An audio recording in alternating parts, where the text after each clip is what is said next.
All right. Um, let's take a look at this.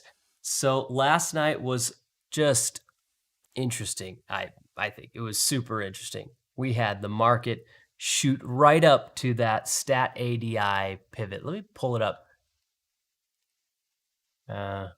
Trust group.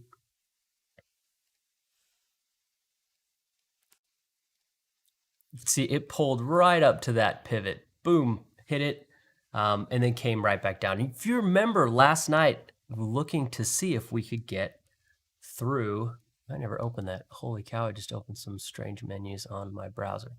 Um, the bulls were looking to see if we could get a little elasticity to the upside, essentially. Elasticity is where that you cool off that tension that got hot, and get the chance to make some money while you do it. And so you could see the move up to pressuring this the stat ADI pivot right here that happened. Well, it was overnight. You can't really see it, but it's a good spot. You can see it popped up and tension's a little bit cooler. So if the bears decide to come in and slam this down as they have control of the market, they're at 27%. They could totally move this down for a while. Now, looking at tension and the way that's set, it doesn't look like we're going to be seeing that in the next little bit here. But they did get it to cool off. And I think that what happened here was that the bulls came in, the bears just had no other choice. They just covered a little bit here yesterday. There's a secondary position, gets tested a little bit. And that ends up driving prices up overnight, and we tested it. This is, we're getting everything we wanted. I'm always so much happier when I get everything that I want. And that doesn't always mean you have great opportunities to trade, things like that. Sometimes just getting what you want is good. It leads into better opportunities. So last night, the market moved up. We got what we wanted. The bears have the things they need. And this morning, you can see right here, we had a daily, a negative one, zero test. And I think this was a good daily zero test. The bears established their control, the craziness that happened, and they get a zero test this morning. That daily zero test was absolutely defended. That daily zero test lined up with the stat ADI test, which isn't this line here. It's a different line, but that one's close enough, and drove that down. So the things driving this down this morning are that retest. The bears decided they didn't want to give up, and the daily zero test. They want to keep tension down. This is where the bearishness is coming from. The reason it popped up was things got too hot, I think. Now let's take a look at what's going on right now and get an idea about what to expect over the next little bit here. The first thing that happens this morning is decay moves down, hunting for some bulls, and we get a couple of bulls right here. The trapped orders come in, they finish up, and what do the bulls do? You can see tension moves up, the bulls hit. They have decided to try to participate in the face of the bears. This is a bad strategy. It's a bad strategy for the bulls. It's a bad strategy for the bears. What do I mean? Well, the bears have established their control. I mean, they've defended daily tension. This one, I marked this one out because we didn't have, but you could see that they've been able to keep it down when daily tension comes up. They've been active. Yesterday, we had some really good work out of the bears. And today, the bulls are getting eager. Wow. Eagerness is when that you do not have control. So in this situation, they are the counterparty. They come in and they hit. And the way you know they hit is not just the price response, but tension too. This is a decent sized position here. This is an institution trying to drive tension back up to zero. And that's great. But they didn't get a nod. They haven't trapped in any bears. They've done nothing but essentially just felt a price recoil because there was nothing else to do but take some profits down there. These bears are frustrating. Or bulls are frustrated. I'm so used to the bears making the mistake. So we have the bulls coming in. They are what I call enthusiastic. And that's great and all, but it's also a terrible investment strategy. You can't jump in and try and drive a market before that you get the structure that you need. So what these bulls need is some sort of bearish test. You know, if decay came up and hit here, maybe price moves along, and there's the sample, and then it just sort of drifts. Well, at this point, it's not that these bulls win. At this point, then they would need a position. You see, because the bears need to approve it structurally. So then the market would need to come down a little bit. Maybe you find a position, and then they have the structure to drive it up in an elastic market with a target of 0. So they came in before we got the structure. And this morning with the 0 test right off the open and seeing the bears just really go after that, it's not like the bears have stepped out of the way. So these bulls are in a precarious situation. They've made some mistakes and it's not looking good for them. What we don't have is any intraday bearish liquidity. We have this, larger time frame sample, the 0, but we don't have any liquidity. So I don't see any bears in here. I see some up here, and I say up because, up on the daily chart, but where's the liquidity? Where is it? Where's all the liquidity? So let's take a look. Where are the bears? And they're right here. If decay came up, there's some bears. If velocity moved under 0 and came back up for a switchback, there's some bears. Other place could be if this blasted through here and tested decay, multi-day decay retest. These are the spots where the bears are waiting at. It's out in possibility space. Nonetheless, that's where they are. And you could see that none of them are very close. Moving prices up here moving this up here would drive prices up. You can see that, right?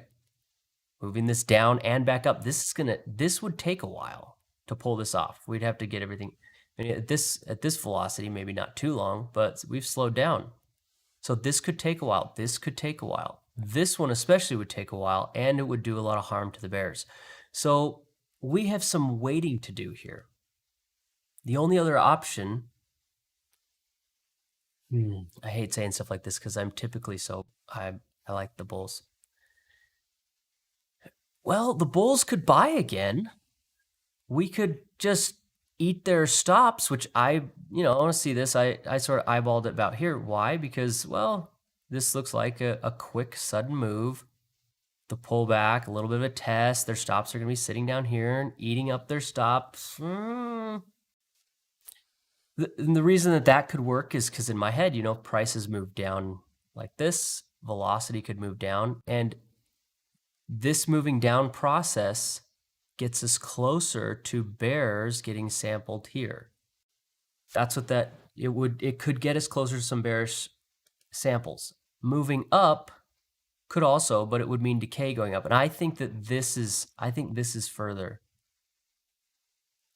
than this. I think they'll both take a while, but this one's the closer one. This one's further away. So I think the market's leaning. I call this leaning. It's leaning. It's like, well, where are the bears? Well, I see them there. And it turns out on the way to the bears, we could run over some bulls. And that's looking like the most likely line of least resistance. Because there's just nothing else to do. I don't think the market's going to go up and try and pressure these guys. That's not an intraday thing that you're going to do. You don't pressure a daily 0 test intraday. That's going to be like, okay, into next week, maybe, but not into the close. So that's a little bit too big for that. So moving up just seems a little too tough right now. Moving down, there's a nice target down there we could go for. Otherwise, we're just going to be sitting here waiting for something to happen, and price could just do this. The quickest way would just be to go down. If we just move the market down, we could find some bulls to chop up and have fun with. All right. So that's what I'm looking at right now. Now, where are the bulls? We talked about where the bears are, also how to take out some bulls. Where are the bulls? Well, we could get a decay retest here. So if this moves down, we could get a multi-day multi-day decay retest, or a risk reduction. You can call it either one. But a move down here, this would find some bulls. Also, there will be bulls right here. Otherwise, that's about all we have. I don't think that there's still stops sitting here. I have never seen a really great relationship between tracking a decay retest from a previous day and seeing price push down and hit their stops. So I don't track that. So if you're looking at that going, what about those stops? I don't think that they should have held on to that kind of thing. And if they did, they would have hedged their risk somehow or something, or covered. I don't track that. So if you're looking at that thinking that, I'm not tracking those stops as being there. I do think that there's absolutely a position. We do have an expansion bar right there that didn't get tested. And that's going to draw on the market because the market makers want to dump their inventory. If the ones that got stuck with the bad inventory there. We have some here, we have some here. There's a couple all over the place right now. So the bulls have a decay retest they could pick up there. This could stair step us a little bit into liquidity. And remember, liquidity is about thieving open interest. You want somebody else to make the open interest, then you take it off their hands for them. And that could be somebody on the other side. It could be somebody on your side who you get to stop out. And a decay retest, which gets its stops hit, this one creates the open interest and this one thieves the open interest. So that makes this liquidity. And we look for people who participate with liquidity, not ones who generate the open interest on their own, because they're going to spike things like demand. It'll be noticed. It's going to move price around. If you steal the open interest, it's like you didn't do anything. So this is an opportunity the bulls could run into. This is an opportunity the bulls could run into. So we could see where both players are. And I think looking at this, we have a couple things that look like they could easily line up. This moving down to here and then back up to get those bears, these two things, one after the other. And if you notice, right about when we hit this, we could also wipe out these guys. And potentially right when we wipe out those guys and get this to cross over here, we could be looking at a decay retest right here. You see how these things kind of it's like, oh my gosh, we're getting this conceptual momentum. And then as that happens, we could potentially see pressure on that.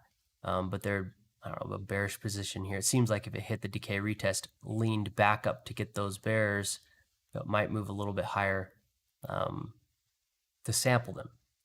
So at this point, you could see how that I'm going, okay, I have a problem with buying right now. I don't really like it. I think that the bears have a better possibility space looking for them right now. Now, that being said, I don't have any bears, so it's not like the bears are operating. I just see that this would be a really good line of least resistance to start hitting people and causing trouble. I don't have any bears, so it's difficult for me to say where that I think they'd operate from. There's just this position. I think that the bears are hungry for it. If they could get some liquidity right up here, and then turn them upside down. I know that institutional traders don't like when they can't get positions near extremes. They're going to, the bears want a short here. We have something here from a higher time frame, but there's no nice clean intraday liquidity. Intraday or institutions just love their extremes. They just love them.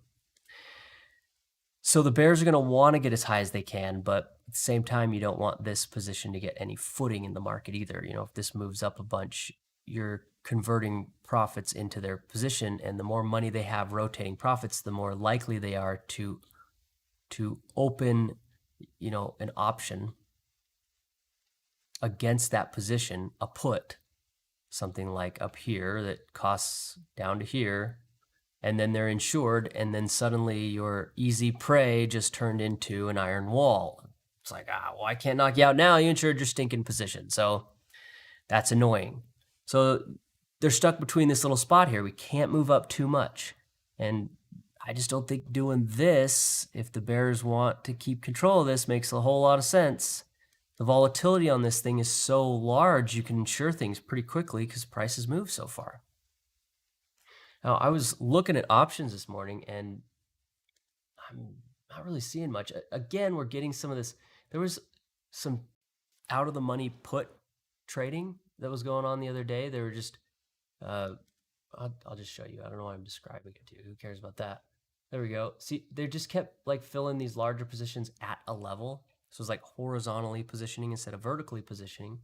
And we'd seen this kind of stuff sort of vertical, because they'd fill big chunks at the same time up and down, but then we see the puts kind of at this horizontal position. You see this vertical and horizontal type. And they were doing that all day. It kind of caught my eye, and it looks like we have a little bit more of that behavior today, but that's too close. I want to point out how much volume there is. Both the calls and the puts have about 50K. Now, I haven't had this indicator forever, but it was abundantly clear to me that markets move down when volume is higher and they move up when it's lower with options. It's just blatantly obvious. I'm not going to look at it right now because I'd have to rescale my chart and pull in extra data. It would take a while to load this indicator up. It's a beast. It takes a while. But, so you're just going to have to trust me. And then maybe one day I'll show you a screenshot. Or I think I actually have posted a screenshot about it. Anyway, if we continue to get 5,000, 50K, that's a lot. And it kind of lends itself to say, this is a lot of insurance. It's going to keep going down as long as people keep injecting premiums. And I created this fancy little indicator here to project, to kind of say, well, looking at how things are going, how's this going to look by the close? What does this look like we're going to? 60. So at the end of today, it looks like we're going to have a total of 60. That's more. So right now we're projecting that out. It's a little difficult to tell, but this line right here is that projection line. It's not to scale. It's just so you can visually see, this is how many calls it looks like, this is how many puts. And what I've been observing pretty much on the regular is that during the morning, it projects. There's higher volume, so it has a higher projection. And then throughout the day, it sort of cools off a little bit. But nonetheless, it's been pretty flat here. So we'll probably be around 60 by the close in options, and that is higher. That's not the end yet. What I've seen pretty consistently is you start going down, and on the way down, you're looking at like 50, 60, 50, and then you have this move up. It comes back. Right in there, it's like 12. And then that's when the market makes a turn. So I'm still waiting on, this is like a much longer term thing, but definitely if we're still getting these large numbers, especially if it's increasing, I'm going to have to lean back my expectations as the bulls are really quite ready to knock this out of the park. Looking at this tool here. Looking at the auction profile, big old expansion, boop, that gets just run immediately, right? It's right here. Doot. That just cleans up that expansion target. Just look at just look at this thing. It's a pyramid. You could say, oh, but it doesn't look like a distribution to me. Distributions have this sort of curve to them. A lot of times they have like, a little bit of a shape to it, a little curvy. But this just got, this side looks not too bad, but this side just got something flat to it. I don't like flat lines on my profiles. It just looks artificial. It looks like it needs to get redone. It basically looks like incomplete information to me, and I don't really like it. But if you remember yesterday, we had this right here, the volume profile, the point of control never moved down, and that is, you seeing that? This is one of those things. Market came up, those bears said, no, we are not losing control of daily tension. We're not losing it. So they brought it back down. Good for them. But structurally, there's not a whole lot going on here, in my opinion. The dollar, you see that still going up. Interest rates still going down. So, I went over this a bunch yesterday, but really this looks like rotation to me at the end of the day. I think they're rotating into different stuff. Take some profits, find some new trades. Nothing new there. And Elon Musk's Bitcoin pump is getting boring. All right, so we have an idea of where the bulls are. We have an idea where the bears are. We could see the overall structure from tension is bearish. We could see that from the options market, we have more options coming in, and that's a bearish thing. And until I see a big drop in those options, to be honest though, what I would call a low is going to happen before the options drop. Good analysis always precedes volatility shifts. It's just very difficult because you have to stay extremely engaged. So most people will wait for a shift in volatility as a confirmation or an indication to check for shifts in momentum. But if you're just using momentum, you're way past the volatility shift, which means you missed 90% of the move anyway, most of the time. So you want to try and predict that volatility shift. When like we have some crazy volatility, you want to say, all right, it's going to shift. You got to see that coming. And if you can see that coming, you see it on its way in, then you'll be able to predict that volatility shift, which is the golden nugget for a lot of institutions, predicting when volatility is going to change. Then we'll see that actually show up in the options numbers as people stop, buying insurance on their positions and things start moving higher. Okay, so we got a couple of layers here. Nothing has quite happened. We're moving down, and I think this makes sense. Moving down, hitting that, knocking out these bears. I'm gonna guess that this move down's gonna look kind of ugly because they're gonna liquidate somebody. We should see an acceleration in tension. It'd just be like, blah, just a plop.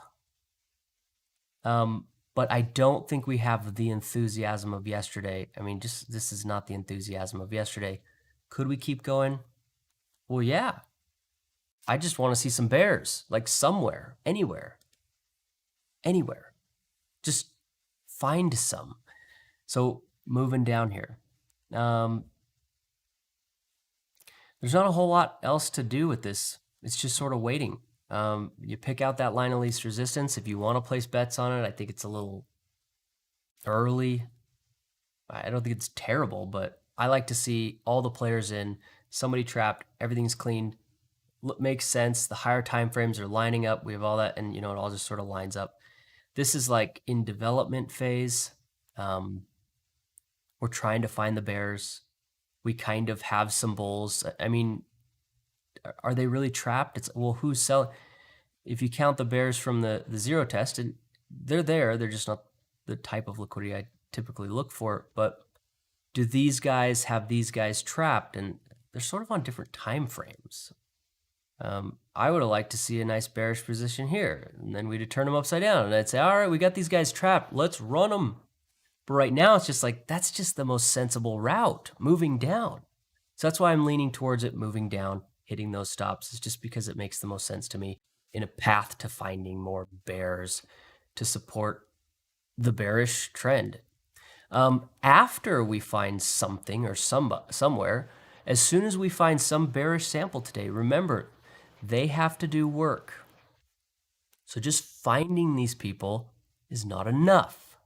You need to sample those bears. So if we get this to move down, comes up, they have to pump tension, and they have to get prices to move to new lows. You can't just move to the low. You got to actually move price, advance it in your direction, and tension needs to go too. And the way you do that is by liquidating the counterparty.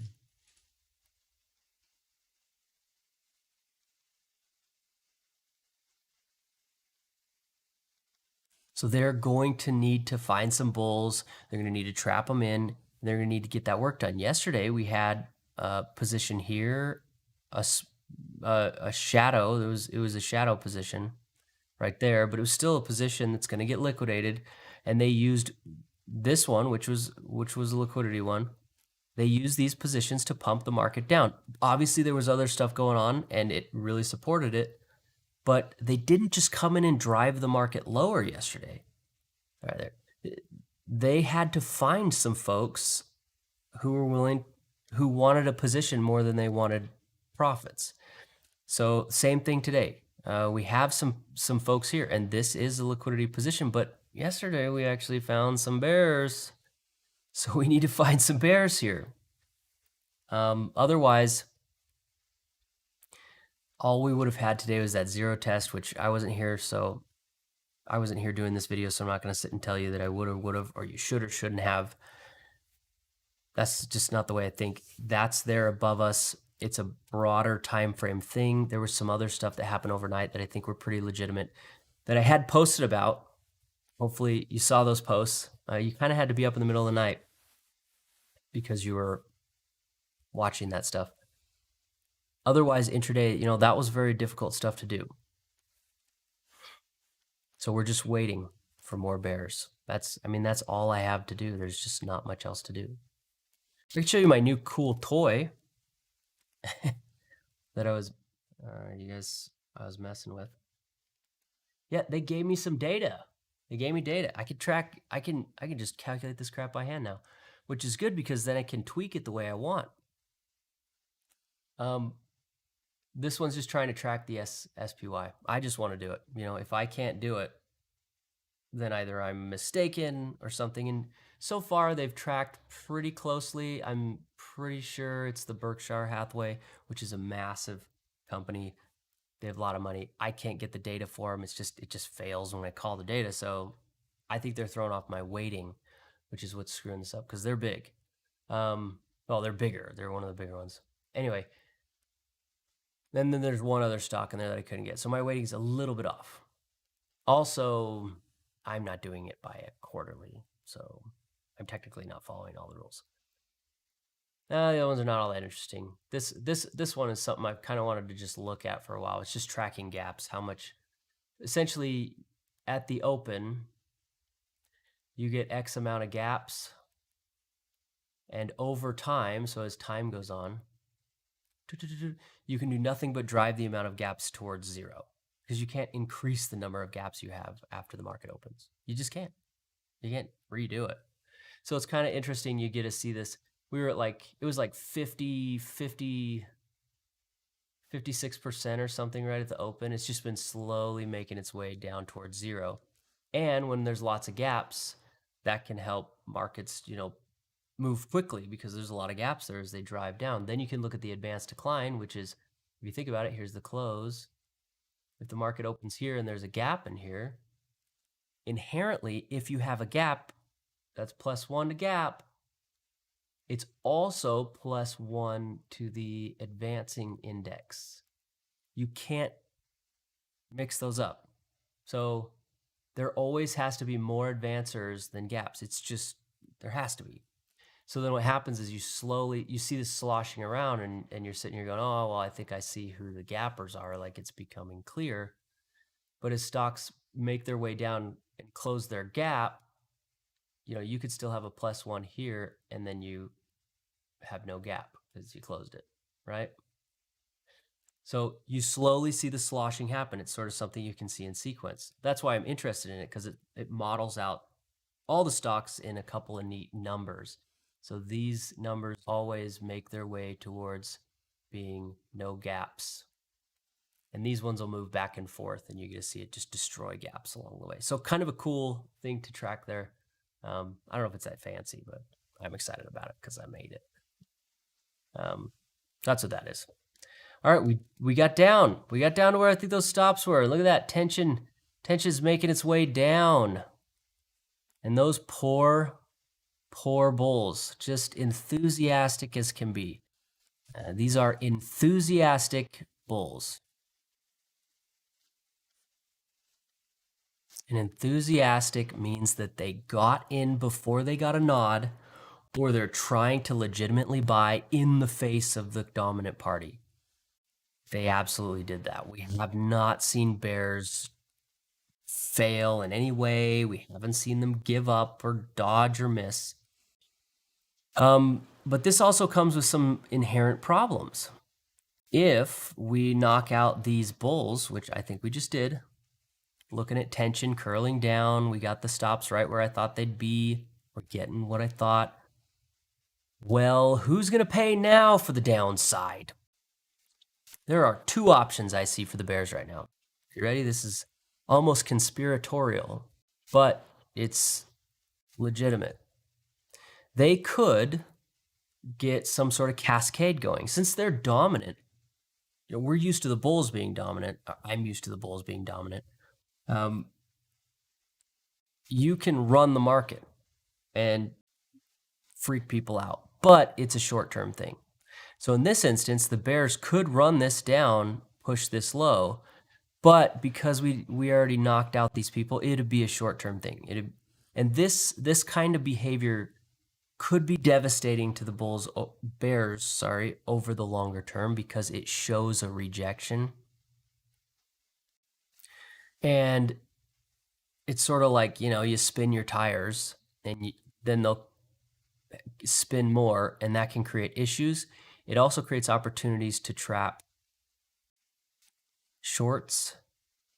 So that kind of thing is possible. They could run this down, but I think it would limit their downside. So I don't think it's the most sensible move for the bears.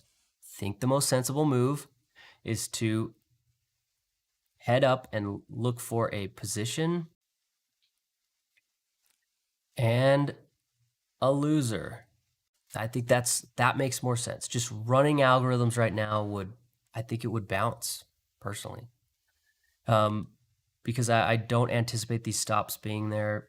So they're not going to be liquidating those guys. They're already hedged and stuff. These guys got out. So it's like, who are you pushing out? So if they got everything, they'd get a position maybe here, they'd move it down, and there'd be some bulls right here, and then they'd do this, and they'd be able to drop the market down, and these guys would pay for that run. So then when they get out, it's sustainable. You can stay down here. But if you don't have somebody paying out to you, the market's going to go, nope. And if you try, it's going back up. So this, I think, is the most sensible thought process for the bears. So let's head back up. We knocked out the stops we wanted, right? We got them. They're right there. No problem. Now we just, make our way back up. Oh, look at this. Look at this. Oh boy. Okay, the bulls. We're getting ourselves a sample here. So this is flipping over zero. A lot of people with eyes. So there's eyes. And algos, which algos are just digital eyes because you wrote the algo, seeing this number cross over now. And they're very excited about bearishness because, the average retailer shorts the lows. So there's a lot of people. I'm not saying this is the lows. I'm saying you don't sell when it's high. You sell when you see the momentum cross. And that's like, you missed a lot of it. So they see this and they go, oh my gosh, the momentum's going down. That's guaranteed. Okay, let's execute orders. Let's start executing orders now. And so we wait for that cross. Now we need the trapped orders to come in. I don't think that this volume here showed up after that trap. I don't like volume that happens at the trap, at the signal. I like the volume to show after the signal because it shows people and algorithms responded to the idea. And this is all about the idea because ideas are really persuasive. The idea of momentum just going to negative 1 billion trillion, this idea that they're going to front run it. They see that negative and they go, oh, so they start filling orders. Very excited that they saw such an easy money. Not realizing that their orders, they're writing, these people will be opening new open interest. So this is not liquidity consumption, it is liquidity creation. The consumption of liquidity is when that we take them and that open interest, which they've created, gets handed over and an institution gets to take the backside. It's already made. So I'm looking to see, okay, here comes some more guys in here. So this looks like responsive volume. This is triggering these folks to execute the orders. So we got to wait till that's done. And then we have our sample right here. And look at this, it lines up right with the stops there. So it's almost a handoff. They moved out right when they came in, and they're going to get their positions and the conditions will basically stay the same. So when I eyeball this so that's my favorite way to do stops, just to eyeball it. Let's duplicate this. Yeah, right there. Whoa, how many of these do I got? Okay. All right, so I'm going to extend that to off to the right, on. Okay. So we got them there. I'm looking at this thinking, well, you know, right there. That's where I think the stops are going to be. When they get done, it's like, yeah, we'll just use yesterday's lows because of the conditions that we had. Looks good. I don't know why they would buy right now. I don't think it's a good idea. I think it's a bad idea. But that's where I think that this position stops will be. The next thing we need to see is tension responding. We saw that on the last one. If we see that on this one again, it's just like, you guys just don't learn. You just don't learn. So we have to wait to see this respond, and we need to wait till this gets finished up before that you identify it as a sample.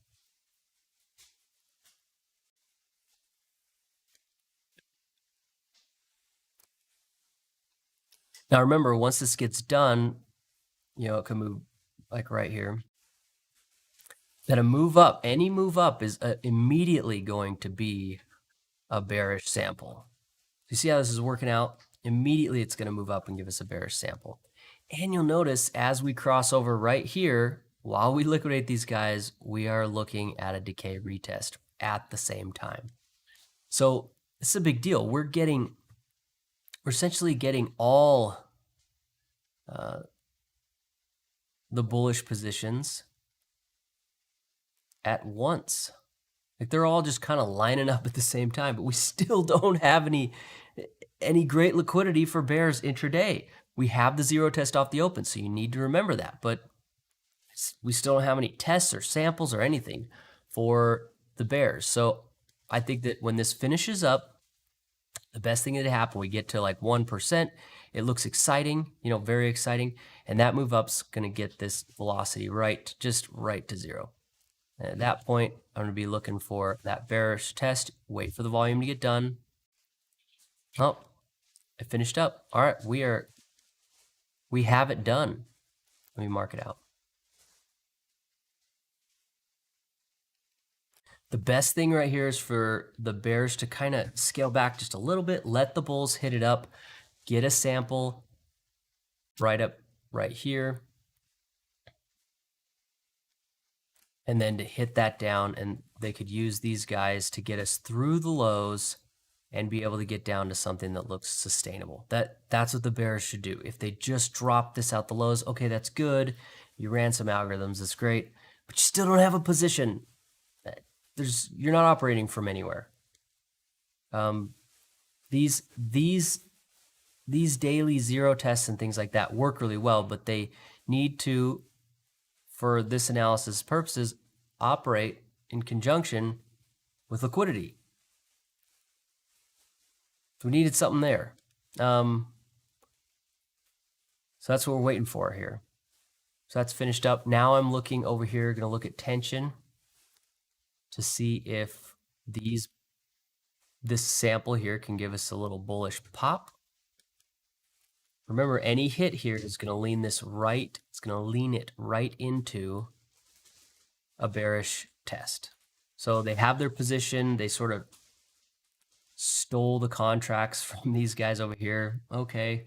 But yeah, that hit's going to just lean this right up into a bearish test. And we need to see if this is going to be a shadow position, which is one where that people are excited, you know, a little enthusiastic, and they come in to try and act like an institution, but don't have the actual breadth to be one. They liquidate all the same, but it's not as strong of a position. Okay, so here comes our move up. Totally sensible. We got to move this up here.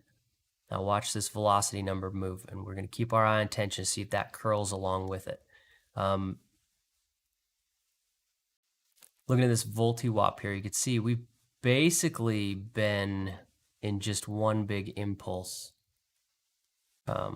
We haven't seen, it did move up a little bit and back down, but didn't really sit there enough that it sat sideways.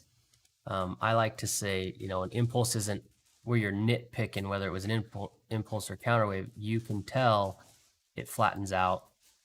It should be pretty easy to see, you know. It goes the other way, it flattens out. Impulse comes the other way, flattens out. Impulse flattens out. You should be able to tell. So I'm not looking at that going, oh, it was a counter. No. This is just basically one impulse down. And that makes sense. We haven't seen any moves back up to sample any bears. So, yeah. All right, here we go, 45. So this bullish position is coming in. You see that? We're having a little bit of a response with tension. These bulls are acting like they should. They're coming in. Now, the reason I think that the bears would allow this to happen ever is because it's going to lean it up into their position. So it's moving up.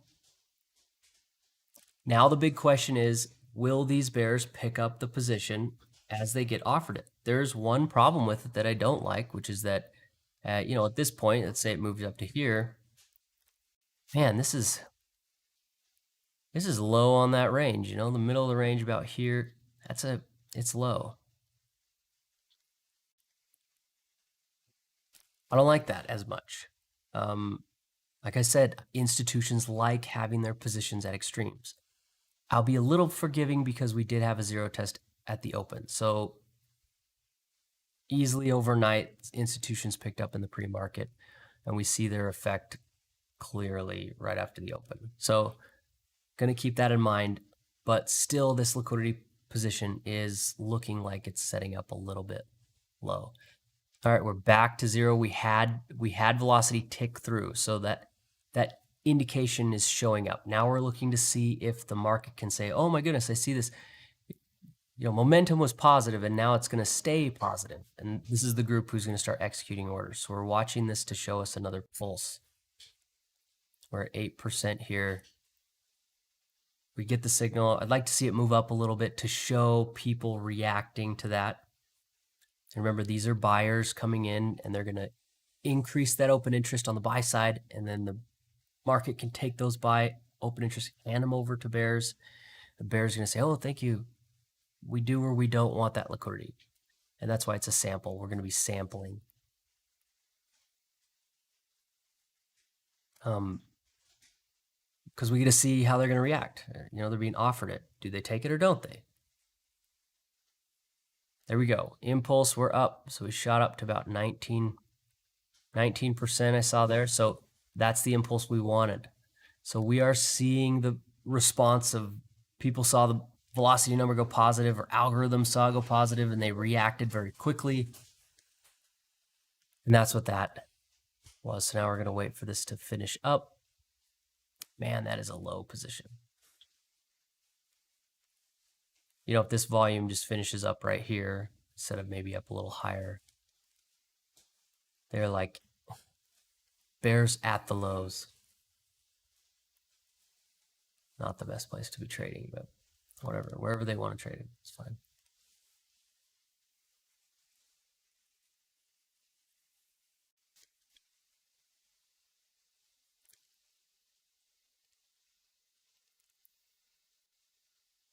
Oh, I'm flipping over here to take a look at the options. What I'm looking for is any potential in the money calls, which would be a bear hedge. And the reason I'm looking for that is because it reduces the exposure that the bears have to the market and cuts down or mutes the downside. If we see any, if somebody bought a put right here, they're not hedging a winner, that's for sure. But the bears could hedge, and that reduces their exposure. Reducing your exposure to risk mutes the market's ability to pay you. You have to have risk in order to drive markets directionally.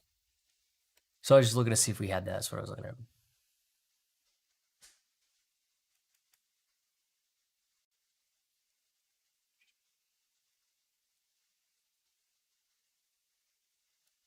So a little bit of response. It didn't curl up. The bulls didn't get that to curl, but there was a little bit of a response there. I don't think it's the best spot to be trying to buy into in this condition. But let's just hypothetical here. Let's say this position finishes up. We see this get down, disappears like that. And we have a sell position in the market just sits. Ooh, that's interesting. Because if this happens, what it means is that these bulls now have the potential to pop that up and liquidate these guys, which would curl tension up and absolutely start moving it towards zero. That they would immediately say, oh, well, let's move this towards zero. And the only reason I'm thinking about this at all is because this is a really low position. This is a great position for bulls. It is a terrible position for bears. It's not even sort of close. It's not even a little bit. It's awful. So I'm thinking about this going, this is starting to look good for bulls turning these bears inside out because it's so low. Let's take a look at the tick, see if there's something interesting going on with that. I haven't loaded it up, so while that loads up, we'll think about this. When this volume finishes up, that's where I consider the position to be at. So hopefully, bears are going to want a better spot than at the lows.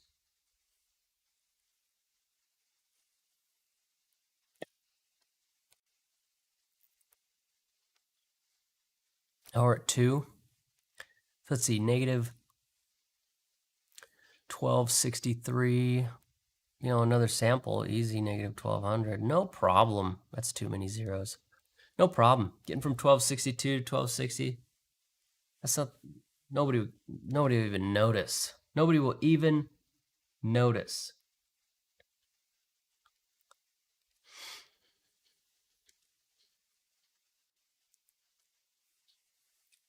$57. So we're seeing another pulse of buy orders coming in for this liquidity position.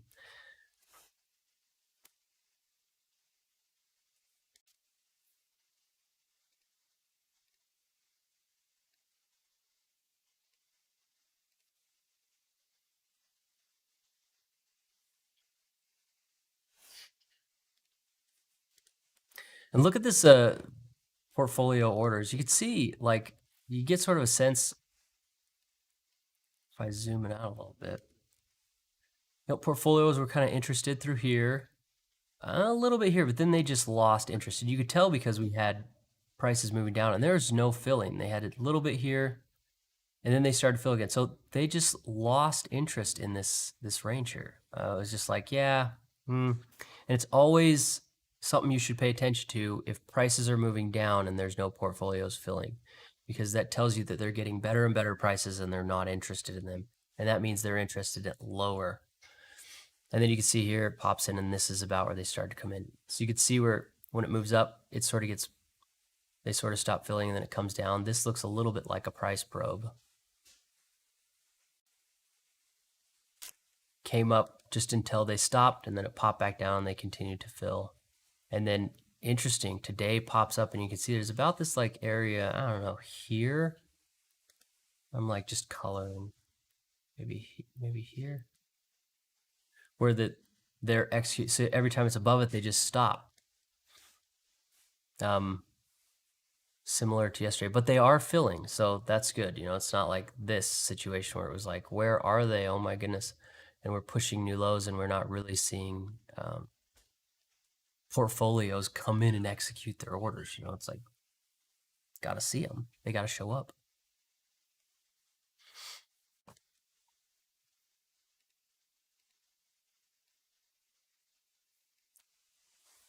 Nothing on options.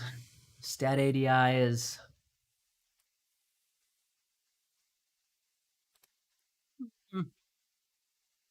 it's definitely didn't come down nearly as much as this, and that is sort of the thing you look for. I'll show you. I always bring it over here to show pop up, and it always pops up on my other monitor. Okay, here we go. So you see the philosophy here is, you get this sample here, and then things are sort of slow, and then all at once you get just this aggressive move down.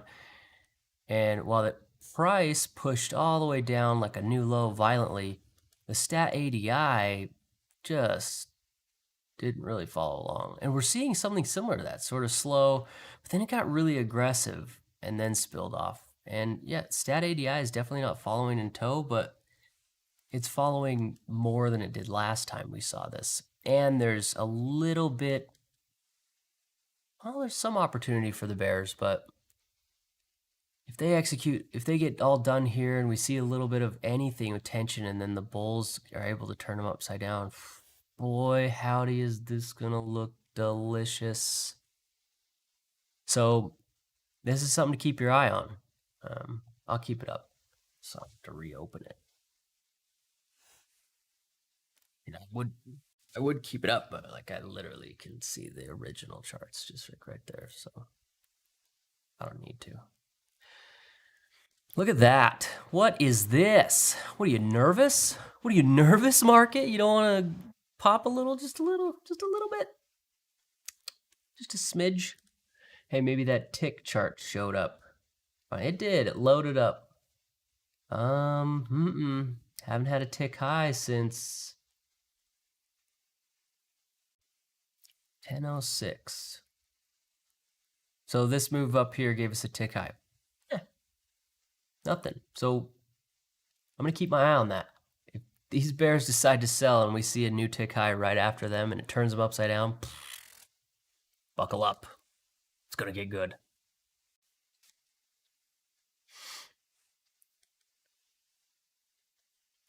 Three. Man, it's like it hasn't moved. 1275. Just sort of hanging out here. See that it moved up right there? It's just sitting there. It's just sitting there.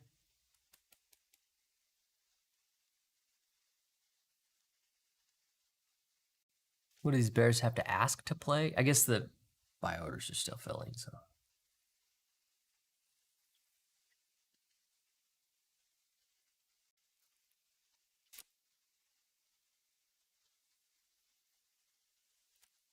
Oh, look at that. Seen it come down, drops to 1%. So we're just about done here. We're getting a response out of these bears. They're like, no, you're not turning us. Let's see what happens. All right, keep your eye on tension to make sure you can see that that response is going to have an impact. It's not going to be good if these bears try to move this down and tension doesn't go down. That's trouble. That's spinning your tires at a higher level, and that'll screw them up. So they're going to have to get that tension to come down. They need to turn the bullish position upside down. They got to shove the lows. They got to get some work done. You can't have a situation where these guys buy in, never see a negative number. Your position comes in, gets turned over, starts moving up. You get everybody in the win, and tension starts to rise. Ooh, that's not good. Okay, there we go. It is done. I am going to mark it and use the whole duplicate function here to do that.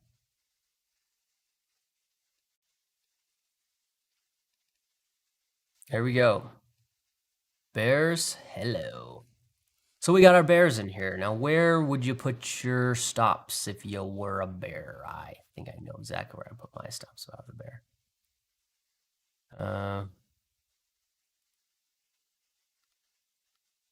Did I get it? I guess I'd stick my stops if I were a bear right here.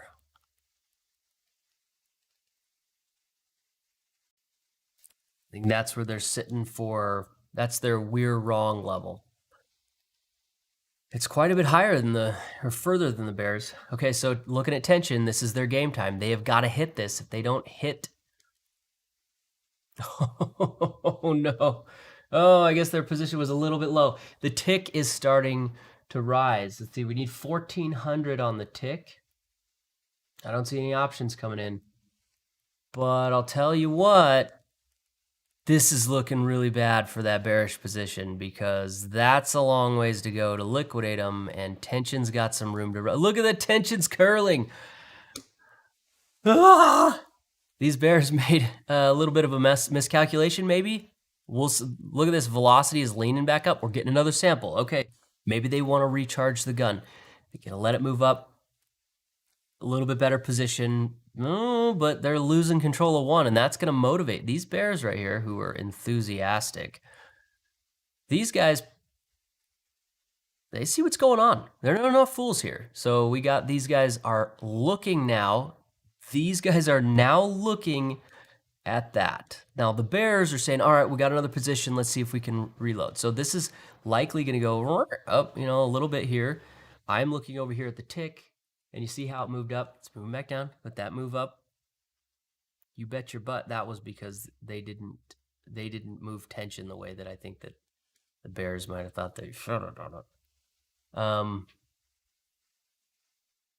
Nothing happening really on my fancy indicators. I wish something cool was happening here, but it's not really.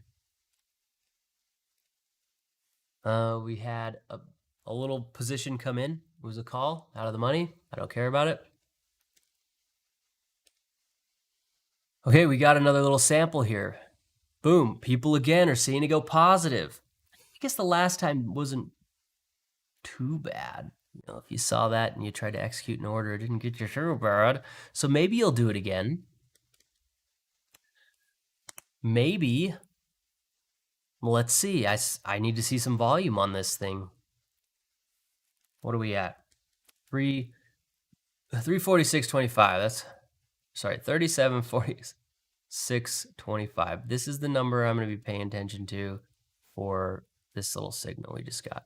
And sell orders coming. Sell. This is the wrong side. These bears didn't get the liquidity.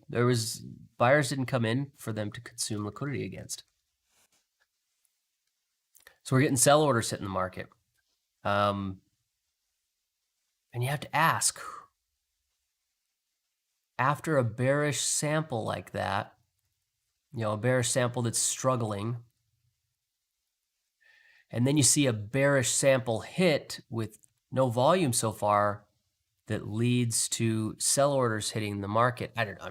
Maybe I'm reading into it. Maybe you're reading into it.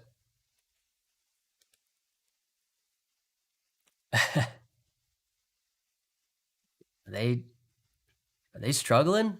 They trying to fill orders without liquidity? Because if they are, the open interest is going to go up and everybody's going to see. Oh, I mean, I won't see it because I'm not a professional, you know, broker who readily sees margin and open interest. But the rest of the market's going to see that, and I can implicitly see it. It's not looking good. You can't do this. You can't get an order and get all, we can't lose. Oh my gosh, just fill orders and get all excited. You can't do that. Open interest is going to go up. It's going to go right in your face, and you're going to really hate what it does. You're going to hate what it does. What are we, 37.46.25? That's the number. That's the number I'm keeping track of for this signal. So you can see these orders coming in are not doing these bears a whole lot of favor. Looks to me like, you know, maybe they just went ahead and filled anyway. All right, tension. Look at bulls. Bears. If there are bears, you're doing it wrong. You're doing it wrong. Should have put your order up higher, should have let it come to you, should have driven it down. Then you hit the algos. You don't execute an order here, let it, you know, marshal around, get another signal, get a little enthusiastic. At the lows.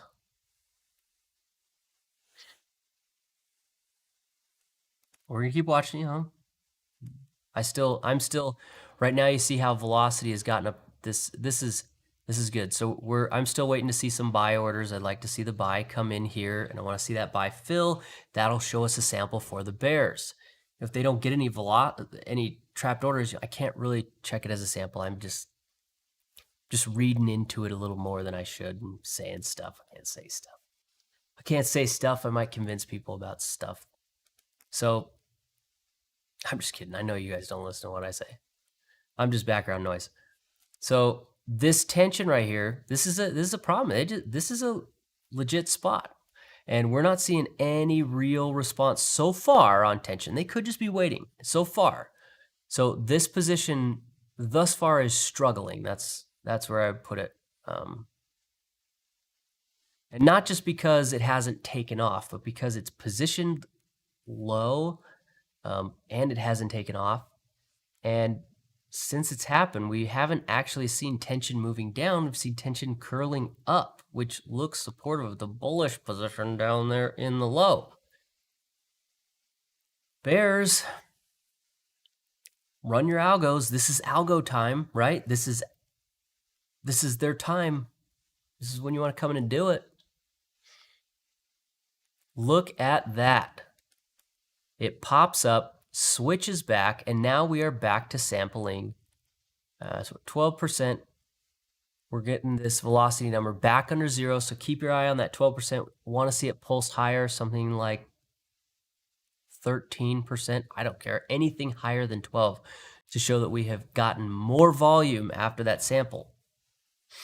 Or if it just drags on for a while, I just assume the volume got shuffled in there. But there we go, 19%. There we go. People responding to velocity changing direction. That's good old reliable people. They're always there to react to the most obvious thing. And what is this?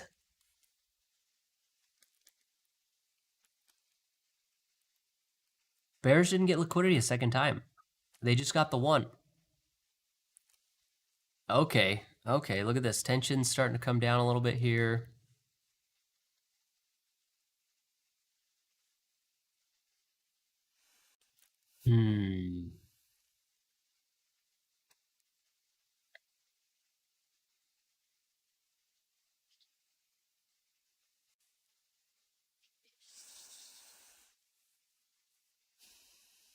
At this point, I'm going to interpret this as a nod. And I think the bulls are going to get excited and try and treat this like elasticity. In other words, I anticipate, well, I probably shouldn't set this over there yet. I'll leave it right there for when it gets done. That the bulls are going to try and run tension up to 0. Because I think this looks like, at least right now, this looks like a nod. Now, if the bears decide to wait until this position gets mostly finished, you know, more bag holders, we got 2 of them, and then run an algo, I get that. I get that. But the way this looks like, where we have no response here, and tension is, you know, 33%, this looks like a nod. A little late in the day, usually they happen earlier, but it looks like a nod. You know, the bears are going, all right, you guys, go ahead, drive it up. We need better prices. You go ahead, take this higher, and we'll sit back. So I am currently anticipating this move. I think we're going to pop, not drop. I think the bears just gave us a fancy little nod. I'm going to be paying attention to this tick chart here, and I think we're going to see a little bit of an inversion. It's a bit of a bet, kind of a gamble, a little hunch maybe, but that's what I'm thinking. I think this looks like a nod right now. It's an interesting situation because it shows, well, we've seen the bulls come in and they got bigger fished. Is really bigger fished is when, you know, you take a position, the other side didn't knock you out, a bigger person on the same side knocked you out. And that was basically enabled by the fact that there were no bears in the market. It was a bad trade, so they just got pulled out. But that's a bullish bigger fish. And now these guys are nodding, and I'm taking it as a nod. That's how I'm interpreting this. I think they just said, we're going to step out of the way for a little bit. You give us some better prices. Which is sensible because these are at the lows. Yep. So I think it's going to happen.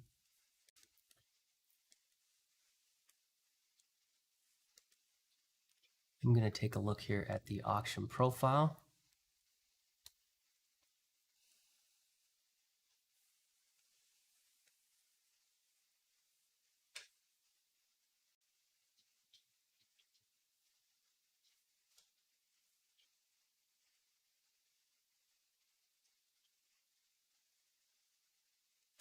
Tough stuff. This is tough. All right. Oh, we got our sample here. There we go.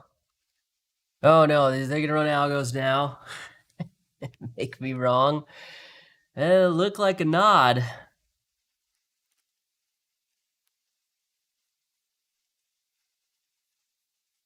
I'm watching tension. I'm sitting here thinking, all right, well, if this move down is really going to be just a wait, you know, I mean, they wait. You just sort of sit there and, you know, it didn't really go up or down. It's a sideways type thing. And we see the bulls do this more than we see the bears do this. That's why I was thinking, I'm still thinking nod, is you wait. before you impact, you wait for the counterparty to get in right about there, and then you slam it down. We do see that, but it tends to be a bullish play, not a bearish play. So that's why I think it's a nod. And it looks like it's not a bad, looks like we're getting the nod. So these bulls are going, hey, you guys didn't respond, these ones. And by no response, I mean no response. And they're slamming it up. Okay, so remember what the bulls are looking at. The bulls here seeing a nod, and that means you can drive tension up to 0. How do you get tension to 0? Well, you have to pump. It operates on this basic mechanism of pumping tension, which is liquidating the counterparty or your opponent, and that's this group. I think their stops are sitting up here. I think they're right above this. I don't think they're above this. Maybe there's some people here, but I think that the bears won't really be wrong until here. And that's the risk of trading so low. It's dumb. Okay, so it looks like we got a nod. It looks like the bulls came in and the bears gave us a little shiver down our spine, a little run for the money, but looks like the hunch is looking okay.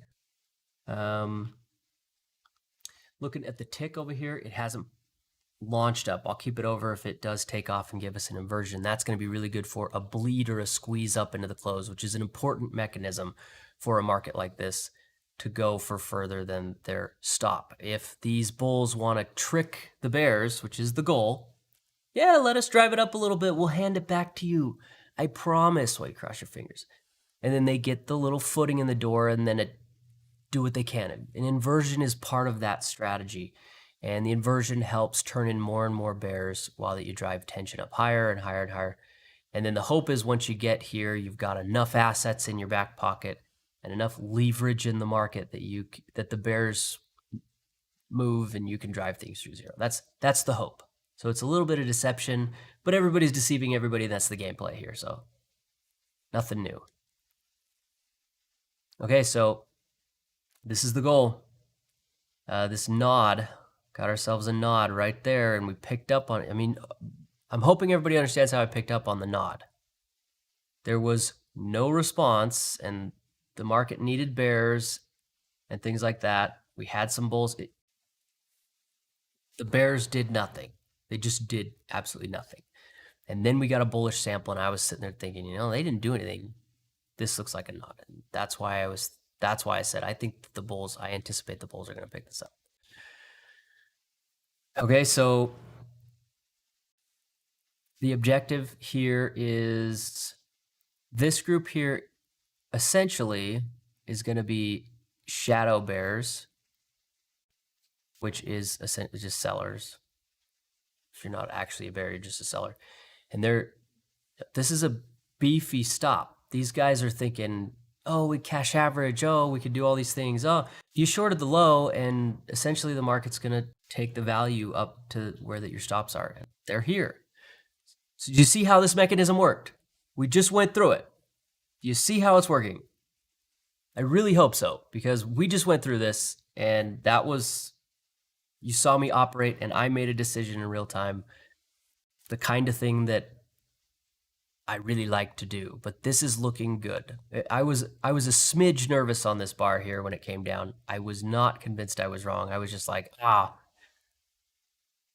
but this is how these work. Okay, so rewatch that. See how I made those decisions, because this is the kind of stuff that I do to actually make a difference in my account. This is how it works. That was a good spot.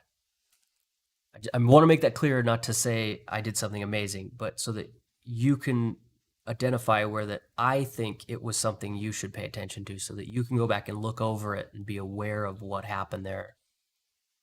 I'm trying to identify this was important so that you can go learn it yourself. And then hopefully one day never come back because you figured it all out. Okay, so I see these bulls eyeballing their way up to here. Now, keep your eye on tension. The objective in an elastic market, which I think we have sort of set up here, is a non-verbal agreement. There's only one G. I don't know. A nonverbal agreement between enemies. They do not like each other. They will cut each other down. It's nonverbal because making it verbal or any other form of communication makes it illegal, a federal offense. It's called collusion. You can't do it. So it has to be nonverbal. It's an understanding. That's why it's a nod, or it's a federal offense. And that's why it needs to work. Because if these nonverbal agreements can't hold the elite traders in their huge accounts together, then they have to collude, which means that's more difficult. It'd be better if we can just have nonverbal agreements. Just give a little nod and everybody understands, and we play nice and everybody's happy in the end. It's really important that they work. Okay, so elastic markets are about a nod that says, you know what, sure, drive this up. The bulls get to make some cash. Oh, but the poor bears. No. This group here was the shadows. They're the ones who run around and chase and try and find the institution. They came in and we see everything there, and we know they're there because they tried to jump in and play like portfolios. And so they're there and they'll liquidate like portfolio, but we see tension didn't respond. So we know they're not really there. So we could still liquidate that group. So who makes money? Easy. The bears make money on opportunity costs because instead of selling here, they're going to be able to get maybe something up here. That'd be great. They'll be like, yeah, we'll take that. That's much better than here. So they let the bulls. So there's money on the upside, money on the downside, money. Everybody wins. Who's the loser? The retailers, duh. The majority. So these are nonverbal agreements, so you have to understand that they're nonverbal. They operate under nonverbal rules. A nod is all you need. If it's more than a nod, it's too much. It starts to get a little divisive and might be illegal. Well, might be punishable. So I think that's what matters. Okay, so now that we're moving up here, decay. Decay's got a little bit of ways to go, right? We got a ways to go. That's, to me now, instead of this looking like far, like it did last time, I was like, wow, getting to the bears. Now it looks like room, right? These bulls are going, yeah, we got some room to go before we are supposed to give it back to the bears. We got room to move. And velocity could just do this, or I don't even care what velocity does at this point. Decay is giving us our scope. It's giving us our range. We can see how far. We can see how far we have. The bulls see how far they can drive this because of decay. They're looking at that energy and they're going, we got some move. We got some room to move before we get back up to zero. The second scalar or range indication here is 30-minute tension. Okay, so these are the ways that I'm sitting here. Well, how far up is this going to move? And you look at decay and you say, well, this is a bearish sample, right? It's at -18. It's marked out a bajillion times. Once it gets to zero, that's where the bears are going to get sampled. And since it's elastic, right, that's where we're supposed to give it back. So first indication here. But overall, the objective is to get tension to cool off. You get better prices, but the thing the bears actually care about isn't price. It's possibility space. Basically, the bears were going, our possibility space it's not super narrow, but we'd like more possibility space, more options. And that's what this does. You know, if we see the bulls drive this up to here and we get tension to rise up a little bit, maybe to like 20%. You know, extreme is 70%. So plenty of room to run if that happens.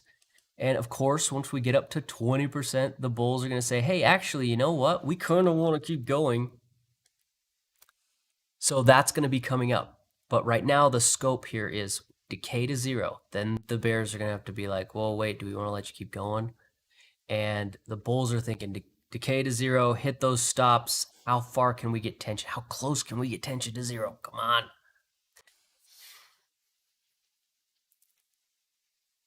Not seeing anything on the tick. Options pretty quiet.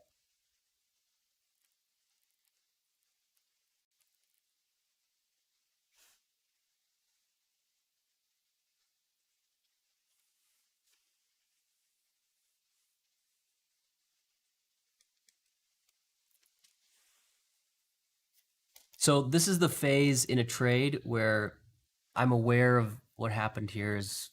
So this is what you do is you do all your analysis, all your data gathering, and it can happen for days. This will happen for days. You really shouldn't execute trades until clarity comes. You should always wait for clarity. You should wait for that moment where you go, oh my gosh, I know exactly what's going on. I see it. It's just a moment, the clouds part, and you're just like, holy crap, it's daytime. You should always do that. Well, at this point, this is a trade spot. It's a trade. What happens once you get past a trade, you're no longer in data gathering mode. You're in position mode. This is different. The only thing that you have in this mode is memory. Because carrying risk changes you. So you can't run around when you're in memory mode if you feel like the clouds have parted, and I think they parted right there pretty good. Memory mode means there's this funny thing that happens when all you have is memory. It means that the only way to manage risk is trust. You cannot use memory to manage risk in any other way. You need to, at this point, look back at this person who you are no longer. You are not the person who is gathering data. You are not the person who was afraid to pick up risk. You are the person who was courageous and picked up a position. It's not a question about whether you're cowardice or not. It's not a question about whether the risk is this or that. The clouds parted, you took the position. You have memory, and you have to ask yourself, do you trust the guy or girl who took the trade? This is a huge part of trading, and it is so massive, it will make or break you. People are always talking about entries, and they never talk about how you get through this one. Tell you how you get through it. Once you have that moment, clouds part, everything, you need to make sure that you understand, distinguish between you and past you. Because these are two people that are very, very different now. Because this guy's got to trust this guy. And this guy's job was to gather data, well, new data, and trade. You're in a very different boat. You're like this is why trading is so difficult, because a lot of people are good at one and they don't know what to do with the other. You're great at trusting yourself, but you're terrible at data gathering or picking up risk. Or you're great at picking up risk, but you don't know how to trust yourself, so you're constantly covering your positions early. What you got to do is remember, a lot of people, what they do, they get tempted to do, they say, I'm in a position, and now I'm going to gather new data for this trade that has happened in the past, and they create this logical impossibility. I will change the past by data coming into the future. Does this price movement somehow change your decision-making model here? And the answer is absolutely not. Quit gathering data. When you get into data gathering mode after you've taken up a position that you think is good, you are betraying yourself. And betrayal cuts you in a way that makes it so you can't, betrayal makes it so you can't take on risk. This is an issue. If you take in new data and you try to betray past you, the next time you try to take on a position, you won't be able to tolerate it and you'll make stupid choices. It is the fundamental reason that people find themselves getting stuck in this emotional crap where that they click buy and it goes the other way and they click sell and it goes the other way. It's because they're stuck in betrayal land. And they got in betrayal land because they refused to exercise trust. If you are incapable of trust, you are incapable of holding a winner. It's as simple as that. I think this is important because it is overlooked by everyone, but any trader who has participated in markets is able to make any money at all understands trust. You can't take this data in as new. This move down is no longer new. Because if you treat that like new data that's somehow changing the past, you're betraying yourself. And I will watch you lose money over the next day, or you'll give up, but maybe you won't say anything.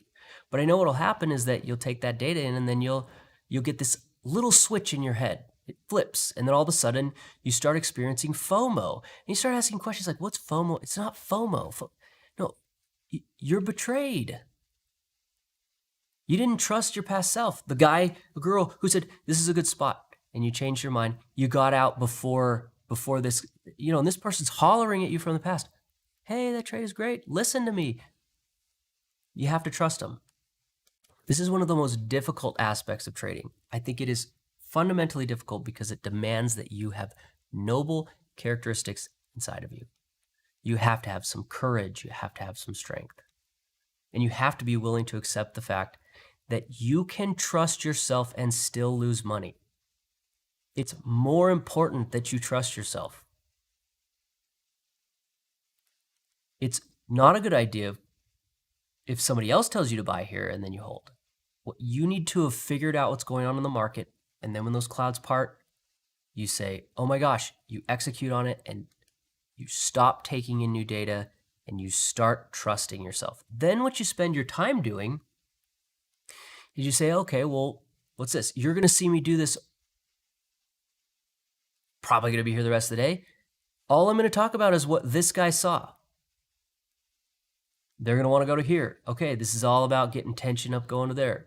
As they move this up here, I'm not talking about new things. I'm going to start ignoring stuff because I don't care about new data.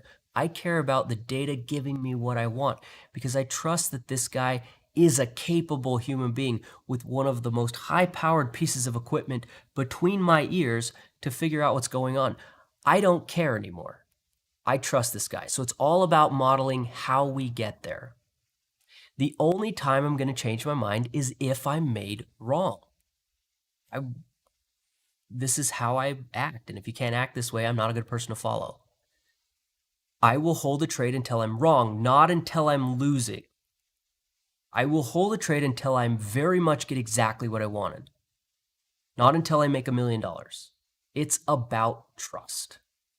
So you need to separate yourself from the past and stop inputting new data and start saying, okay, well, you wanted this, you saw this. What are you guys looking at? And I don't frame it as I saw. I just spelled that totally wrong. It's not an I saw. This, I'm saying, okay, these bulls here, they're looking here. These bulls here think this. These bulls here need this. They need that. And as the market develops, if something dramatic happens that could change my mind, it's going to have to fit into this narrative. But for the most part, I switch from input, from new data to trust mode. And I am 100% convinced that genuine equity being the fact that some have and some have not, is the willpower not to invent, not to create, but to trust yourself and others. This is equity. It is the fundamental backbone of what value is. It's not you. You don't make the equity. You don't make the shift. It's we. We, nonverbal, the most powerful human communication on the planet. Nonverbal. It's what gave us such a great advantage. We can talk to each other. You know why you have whites in your eyes? It's so that we can communicate with other human beings at a distance without speaking quietly. Nonverbal communication was one of the biggest advantages humanity ever had over every other species. It is our bread and butter. And if you can't do it, if you don't have the willpower to trust yourself past you or other people, especially in nonverbal situations, you also do not have the capacity to find and acquire equity, which is I have and you have not. That is equity. Otherwise, what's the point? This is why everyone loses, because most people don't have the guts. They get into trades that are good and they dump them because they just can't help it. That bar moved. I got to dump it. They're so tempted by the profits that they cover too early. They're so blinded by new. Stop it. The past made your choice. Trust. That's what equity. I think genuine wealth can never be made until that you learn to trust the past you and quit trying to be the guy in the driver's seat or other people and other people, really. You just can't do it on your own. So this is a big fat part of trading that if you can't stomach this, you're not to be sitting here looking for all the new data points that contradict all the trades you're in. You're to be sitting here reviewing what past you has explicitly told you as your master and leader. It is you who is in charge, past you. And you trust you. You're not obedient, you trust. Trust is earned. It takes a long time to get to the point where you can genuinely trust yourself and take a trade. It's a long road, but it has a lot of value because equity is trust. You can't run a business without trust. You can't go anywhere without trust. You can't have relationships without trust. Trust is the fiber that makes value. It is what makes a dollar a dollar. It's why it's illegal to compete with the US dollar, because you'll destroy trust. It's why saying election fraud stuff on YouTube gets you banned, because it's trust. They know that value is inherently built in trust. If you destroy that, you destroy value. So that's why I think that a majority of collecting profits in a trade is trust, not analysis. I spend days watching markets and hours in trades. And so if you come in or you see me post something and you say to yourself, oh, you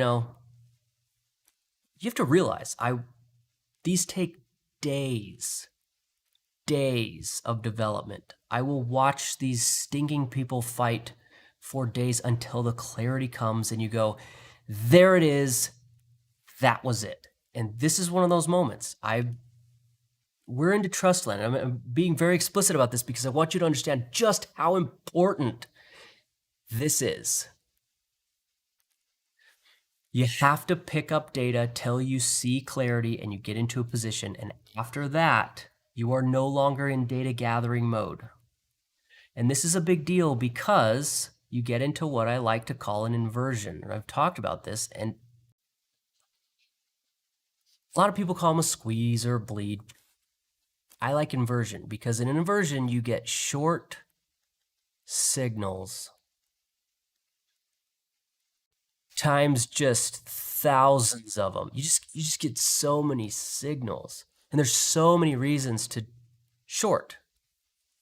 But if you're trusting along, what happens is you say, I'm not in data gathering mode. So all these wonderful reasons to short drive the market up because you shouldn't have been shorting. And the thing that makes an inversion work is the majority of people can't switch from data gather. They can't switch between these to trust. And so when the new data points come, they're blinded by them. But I see a short and you're like, open your stinking eyes. Oh my gosh. And so they try to short all the way up. And it's because you can't switch between that data gathering mode that I've been in all morning, where I'm critical, I'm cynical, I question everything, I run over possibilities, I just over and over and over and over and over and over and over. And then as markets move up, these people can't switch. And so they end up funding the upside because they are ignorant to what equity really is. It is a nonverbal trust between all the bulls. And you stop gathering data and you start trusting you. And in all of my trading years, there has never been a philosophy that has had more of a profound on my bottom line. Never. Never. If you can learn the experience of clarity, and then practice the act of trusting past you, shut off the data input, turn on the trust, and you can do that in real time, live. That is when you start to see actual improvement. This is one of those things that once you've been through it, truly been through it, your brain just goes, holy crap, I've been doing this wrong for years. I've been wasting my time, because your profit targets shoot out, and you all of a sudden know that what swing trading is. It's not signals. It's where that you actually move from data gathering to trust, because you actually catch the meat and potatoes. I'm pointing this out because it's going on right now, and I can't hammer it enough. If you're able to go through the experience of learning to trust your past self, and you actually it just strikes you what money and value actually is, and you see it, you go, oh my gosh, I know what value is. It's not money. It's not a PE ratio. It's not some distribution of randomness. It's trust between people, and that trust is durable. Then all of a sudden you go, oh my gosh, so I can hold? And you get to have this awesome experience, which is, I'm going to be confident in my trade, which is a no-no in every other world. You are not allowed to have trust or confidence unless you actually can identify this. The problem here is that I can't teach you what clarity is. You have to get experienced enough to know what that feels like. It's a flavor unto itself. It is a unique experience that if you've been through it, I understand you. If you haven't, I can't teach it to you. I can't tell you this was so big of a deal. I can't. You have to try and try and try until that you break through that wall. The wall that's impossible. The wall that's made of iron and steel. I can't teach you. But I can tell you that banging on the wall is worth your time. And you'll say, that's an impossible wall to break through. And I'll say, I know. I know. I know it is.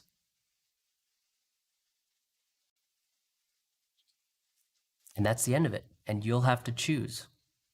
And it's almost a psychotic choice to make. You're a crazy person if you keep ramming into that wall that's impossible to break through. But I can tell you, there is another side. So I can't teach clarity. I can point at it. I can yell at the top of my lungs. I could say, go back and watch that part of the video so you can see what I was doing. But honestly, you just have to stare at the numbers and work really, really hard, creating possibility space and everything before that you get that moment of clarity. I don't think you understand what I'm saying. This was a major bottom. We just bottomed out. Like this clarity thing. The other thing that happens with clarity that's pretty common is that you'll get clarity at the same time all the other traders who are very experienced get it. It seems to be that it just lines up. Just lines up. And everybody's weird analyses all over the place. All the good traders go, me too, me too, me too. They all pop up at this. It's crazy. It's like you had totally different reasons, but somehow you were involved in that nonverbal trust. This philosophy I'm spouting at you sounds like a bunch of nonsense, but it is fundamentally the most important thing you can learn in trading. There is no analysis you could possibly learn that will do more for you in your life and in trading, both of these, than understanding this process. Why did it go up? Why? What's going on? How come I don't even need to look at the charts. I don't really care anymore. Like, I see what happened. I saw the situation. It popped into my head. It was like, there it is. So at this point, these types of trades where clarity comes in and you move into trust are the kinds of trades that you stare at and you wonder, how do these freaking institutional guys make so much? It's these trades. And I have been at this long enough that I don't give a crap about 5-10 point trades. I just don't care about ranges and reversions. I don't care. Your 10, 15 point trades don't make enough money to make a difference. It is nice to make money, and I do encourage people to do well, because if you're don't feel like you can do it, it's the lack of confidence that blinds you to seeing what's going on in front of you, not your ineptitude. It's the fact that you don't feel like you are a member of the trading group. You need to make some money. Then you feel like you're part of the group. And then your eyes start to open a little bit and you start to see like a trader sees. But the top of the pile is trust. It is not analysis. It's trust. Trust always beats it. Get these points, and these are trades that they can make or break your career. I'm like, I hope you see, like, I cannot stress this enough. Joe, I don't know if Joe's even paying attention, but Joe has had me yell this in his ears for like 2 years. And it took him a while. He finally is, I've seen him able to do it. He knows what it is. He's been through it. He's made great trades and held them properly. He's one of the only people that I've worked with to push in this direction, and he successfully did it. I've seen other traders who have come to the same conclusions and they have similar experiences. Like they're like, oh my gosh, there it is. And they understand trust, but they usually can't articulate it. He's one you can ask. I've hammered him so many times about this, and he did get through it. This is a difficult concept. I think it's akin to learning to walk. You've never done it, and you're going to fail, and you're going to fail a lot, and it's impossible, and there's no reason for you to continue other than the fact that you just do. And then one day you get it. So that's my rant about this. You have to learn to trust yourself if you want to move into bigger trades where that you're not capturing a range. You're not mean reverting. You're saying, now this market just bottomed out and the whole thing, we're going straight through the roof, and you can pop into your contracts and you're looking to make the kind of money that topples people's yearly salaries. These are those trades. And they're the only ones I really care about. I really don't care about the rest of the day. I know people say all sorts of stuff. It's like, whatever. But for me, if you can't fundamentally change my quality of life, this is way too hard and life consuming. It is way too much work. I need zeros and lots of them. And this is how you do it. These trades, and they are built on trust. After you get your execution, of course. If you can't switch, you're just going to cover and then watch the market go forever and wish to the heavens that you had held, and then blow your money because you betrayed yourself, and so you end up selling all the way up.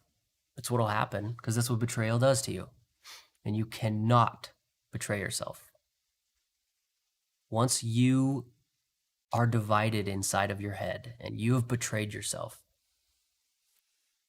I don't know, go see a psychiatrist or something. But it's a long road. It's going to take you a while. You're going to beat yourself up and take a lot of losses before you work through that betrayal. And 99.9% of people are not even aware that they betrayed themselves, and that's the core of their trading problem. It's a betrayal that leads to emotions, that leads to you hitting buy and sell at exactly the high and low and losing more money in like 5 minutes on a tiny range than you've made in weeks. It's because you betrayed yourself. It's betrayal. It's really as simple. I know it sounds cheesy, but it's just how it works. So equity is trust. That's what it is. You capture equity by finding opportunities where that you can meet together with others to trust in a situation that has good risk. And then you all have to trust each other. And the problem is everyone could turn and stab you in the back, but you have to choose trust. You have to choose trust. Because if you don't, you'd rather have gotten stabbed in the back than deal with the emotional diarrhea that comes with betrayal. I've seen lots of traders do it. Watch them all the time. They get all emotional, freak out. And I know where it comes from. It's betrayal. I can pick it out. I don't need you to tell me why. I can tell.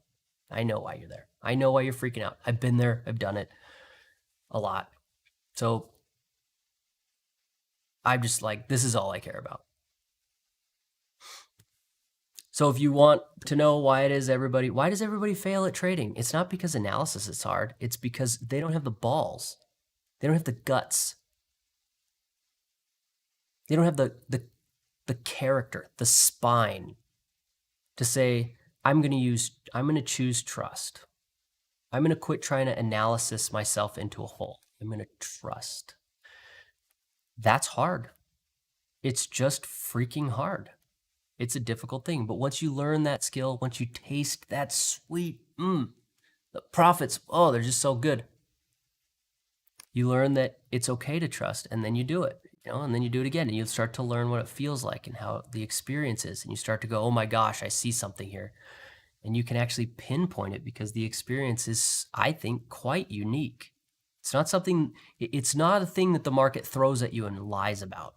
This isn't, you don't get clarity and then the market stops you out. Clarity and stops, clarity comes, you don't get stopped out. You just need to make sure you know what clarity is because you're familiar with it.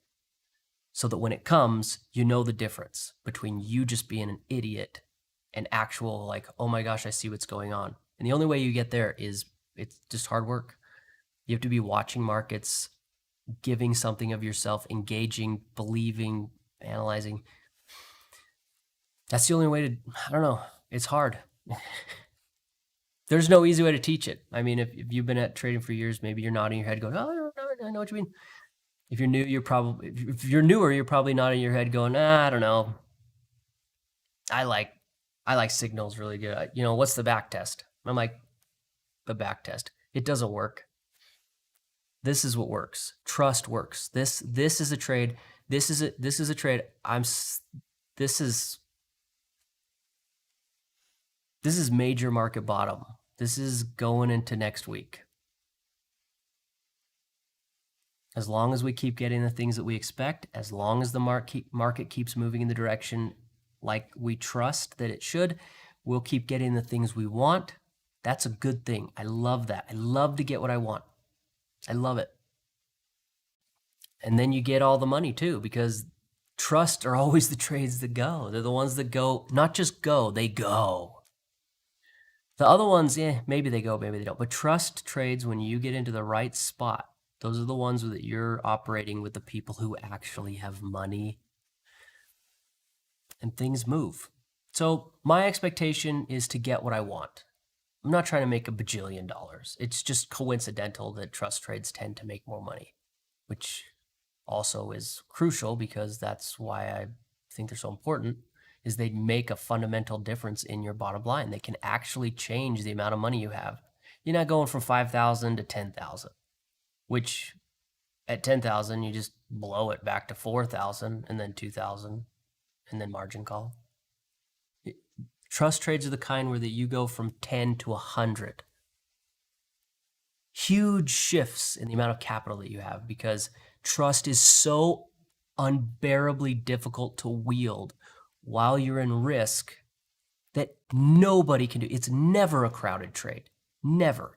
Because, when I go down the street, I don't typically run into people that I think are just outstandingly strong and have a backbone and their character is just amazing. Most people want to just eat some pizza and watch whatever's on NBC or whatever. They're not even aware of what equity is. So I think that most people just don't have what it takes. They just don't. They quit. They give up. They're quitters. They're quitters because it makes perfect sense. And like I said before, I can't tell you what clarity feels like. I can't explain to you what it is. I can't teach it. It's on the other side of a wall that's impossible to break and you'll never get through it. But it is worth your time. Most people will quit because that's the rational thing to do. And I don't blame anyone for it. At all. Even a little.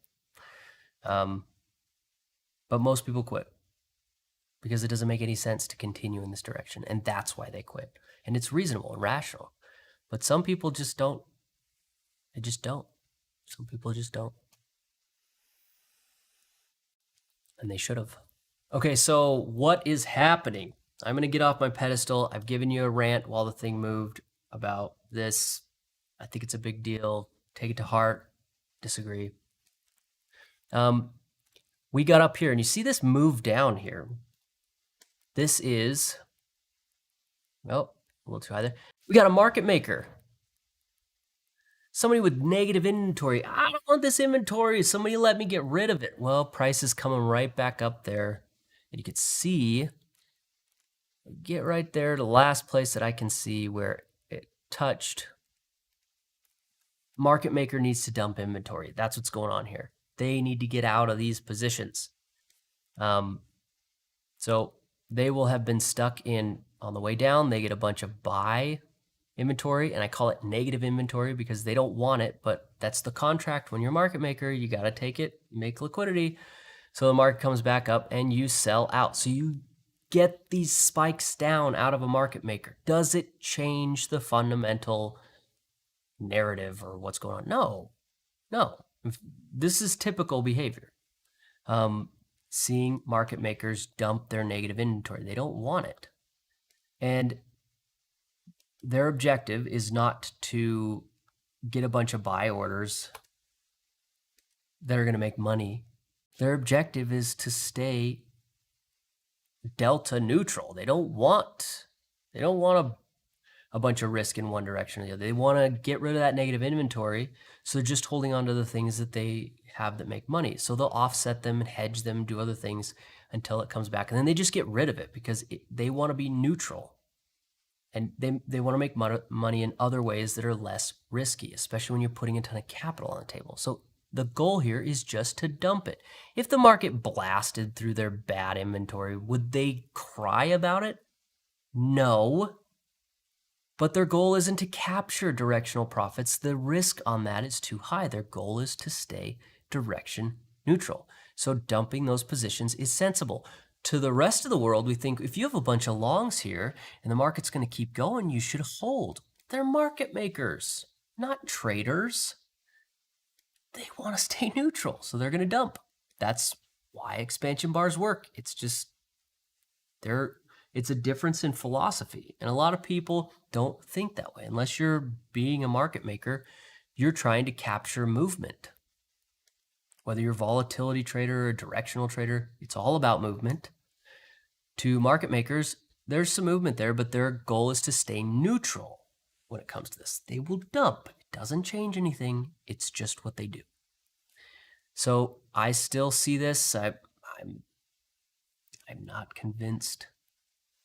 I still don't have the tick moving up to any new highs. There's no options really coming in here. I anticipate once we get up to where that I think stops are sitting for these folks, that we will see some puts come in to hedge the position. Why would you do that? Well, because you don't want to get rid of your asset. If you have a long position, if you've decided to take one up, you have something extremely valuable in your pocket. It is an asset that grows.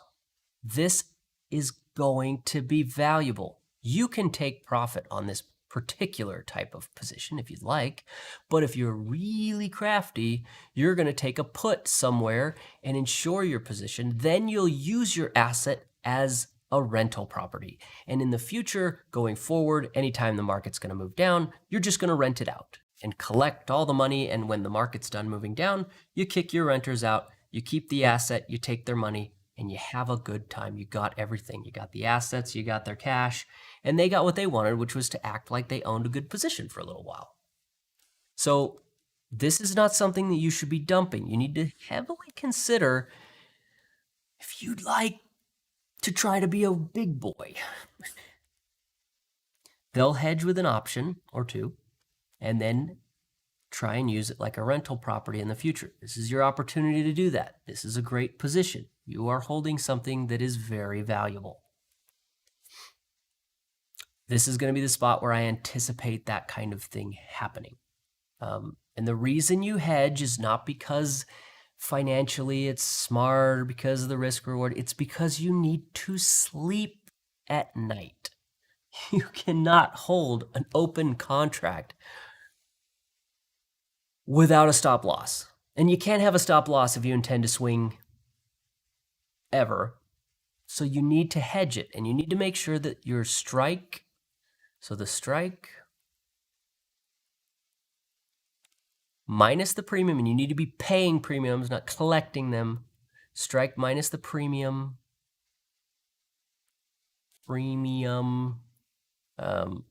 So, if your strike is here and your premium, strike minus the premium gets you a break even right there. This needs to be higher than your contract. You need a positive amount of money in there. That way you have zero risk and unlimited upside potential, and you can sleep at night. And if the market crashes, you don't care. If the market blows up and shoots through the roof, you get to capture all that profit. It's all yours. But if you put a stop loss on it, like a break even, you're going to be up all night. There's no way. You're not sleeping at night. You're not sleeping at night. Well, over the weekend. Sunday, you're going to be, till Monday, check-in, stressed out. No relax. You get into options because you are a human being that needs sanity. And the options allow you to eliminate all the risk if you do it properly, and this is going to be that. And then you have a position that no matter what happens, you get to capture profits. That's not useful unless you intend to use your position as leverage to make more money in the future. If you don't intend to use your position to rent out, you should take the money because you'll get a good chunk of money. You didn't have to wait. It was easy. It was quick, no troubles, and then you just walk away with your pile. But if you want to make more and you want to understand how institutions actually operate, you pick up a put with as cheap a premium as you can get that gives you the most amount of money as you can get to capture. So you're going to give up a little bit of your profits today, hopefully to be able to rent out your position and make some more next week. And if things go well, you should be able to make plenty. And that's the goal. The goal is to cut out that risk and to increase your profits. That's the goal. They don't. The big traders don't sit here and go, oh, buy low, sell high. Buy low, insure the lows. Sell high, insure the highs. Fill those up just as much as you can. Blast your counterparty and look to get some volatility so that one of your sides can just blow up and you get to catch the big boys, the big monies, the big bucks. Or you could take the money, because I know the volatility is really high here. So if you've been following this, you hopped in, we get up to that level, you'll see tension accelerate. You'll say, oh, they hit the stops. Yeah, things are going to probably get a little rocky from there on out. That's a good trade. This is a good one. McGill says, trust can only work for you when you can admit you're wrong. How do you know when you are wrong? That can be a slippery slope to betrayal. No, you are right.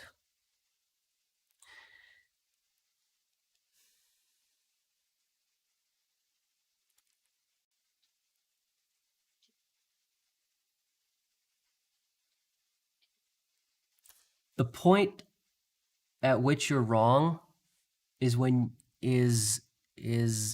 the point at which you realize you lied to yourself about clarity because you wanted to play the game.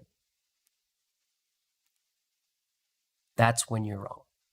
So if you're wanting to say, well, how far does the market have to move against you? Well, yeah, don't be an idiot and blow your account up.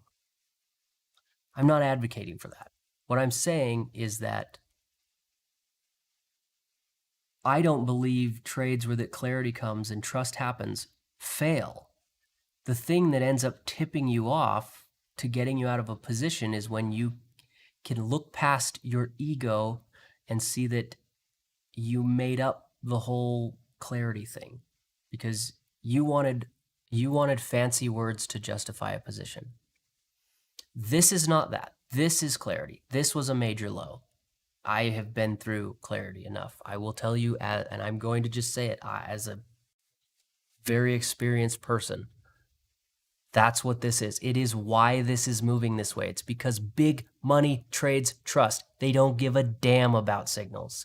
They trust each other, and this is what it looks like every time.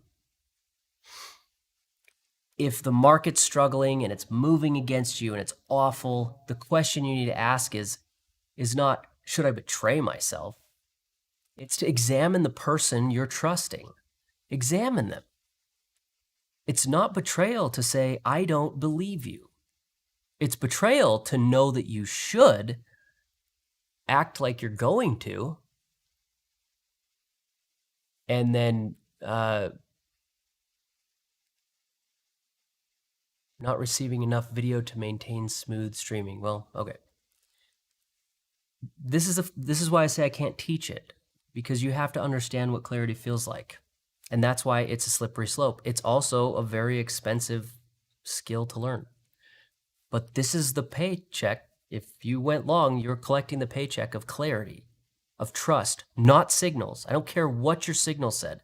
This is not moving up because signals. This is moving up because institutions, big people, billionaires, trade trust, not statistics.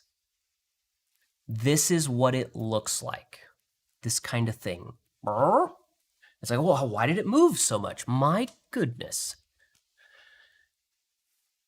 And if you go looking for signals, you probably find a bunch, but it's not what's going on. It's trust.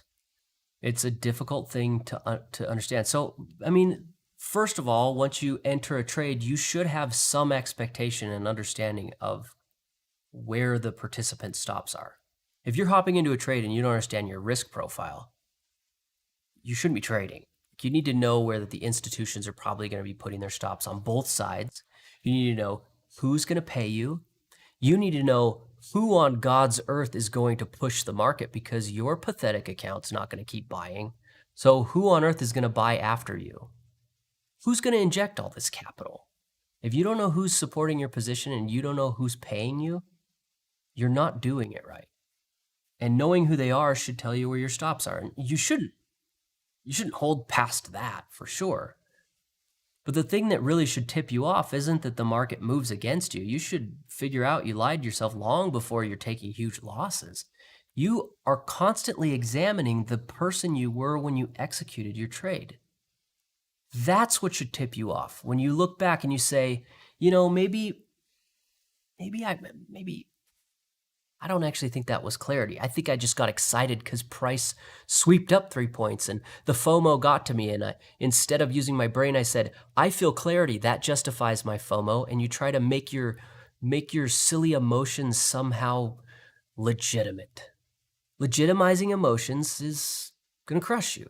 And if you can look back and admit to yourself that you're legitimizing emotions, then you'll see it. And you'll get out before you take huge losses. The other way to know is you take huge losses. There's no way to learn this other than just doing it. The trick is to practice. I mean practice. It is effort. Practice trusting when you genuinely believe you experienced clarity. You have to jump on it. You have to take the go time, and you have to say, I'm holding this because I believe that I am smart enough to participate. I trust myself, and then you have to try the trust. Learn what the flavor of clarity is until you can taste clarity and go, that was clarity. I know that was, or that wasn't. You're always going to struggle with that. And the only way to do it is just trial and error. I honestly don't know a way to do it. Demo trading doesn't work. You can't experience clarity and trust demo trading because there is no genuine trust. You're not working with anyone. You're not trusting anyone. This is fake. You have to actually trust people. You have to actually trust. I know it's a terrifying thing to say, trust the market. I know, but it's how you make the good money. Okay, so we got to our level right there. You see that? We nailed it. We're getting everything we want. If you're looking for a place to dump this trade, this is a good spot to go. You got the whole thing. We took out those silly bears right here. This is the meat and potatoes. I have always been a big fan of meat and potatoes trading. You can sit back after meat and potatoes and say, I got everything I wanted. We went right to the stops. Yes. I was like in New York. You can take this without betraying yourself because you held to exactly what you expected, which was, oh, these guys are going to run this up to their stops. And they did. So now you could take your profits and, maybe tomorrow the market keeps going and you miss out, but you won't feel that sting you usually feel because today you waited for the right spot. You exited right where you thought. So if you're looking for meat and potatoes trading, which is day trading, this is it. This is it. From here on out, I will warn you, the second leg costs a lot more emotionally than the first. This is going to ask you the question, do you really? We've had the easy part. The initial leg is always the easy part. In a trust trade, they always look. If you decide to hold, this market's going to do something, and it's not going to ask you with words. It's going to ask you in your head. It's going to mess with your psychology. It's going to mess with your emotions. It's going to mess with you, and it's going to say, do you really trust yourself? And I promise you it will not stop until that you genuinely feel that pressure on your shoulders. It's how this works. Do you really? So you could pick up a put, hedge your position if you want to hold. It's going to get rid of all of your risk. And then you can use this tomorrow or in the future. If the market takes off and we have a great upside, you'll be able to capture that without risks. You could sleep at night. Your weekend will be great. You're in an awesome position. You are literally in a professional position. This is as good as any institution could ever hope for. Then that feels good. And next week we can walk through, manage the trade the way a professional is going to do it. How you rent out your position, how you use that position to leverage getting into more positions without increasing your risk. All these things that professionals do to bolster their profits through the roof instead of what retailers do, which is just cut their profits and walk away with what they get. Meat and potatoes trading, I could do that. I love meat and potatoes trading because it comes with no emotional baggage. You get out right where you said you were going to get out. You take the chunk of money. It was quick. It was easy. You get to go home a happy person. That's worth your time. This was worth your time. If you held on to that, you got in about where everything started to clear out. Let's say you waited till about here, 60 to 90, 30 points. If you got 30 points, $1,500 a con, go home. It's Friday. You caught the meat and potatoes. Now, but from here on out, if you want to hold for more, which I think the market's going to go further, but it's not necessarily going to do this further. You got to, choose for you. Which one you want to do. This is a big deal to me because this is a part of trading that you don't usually get to see, especially me go through or walk through, because they happen quickly. I don't, for some reason, really like talking to people during the trust part of the trade.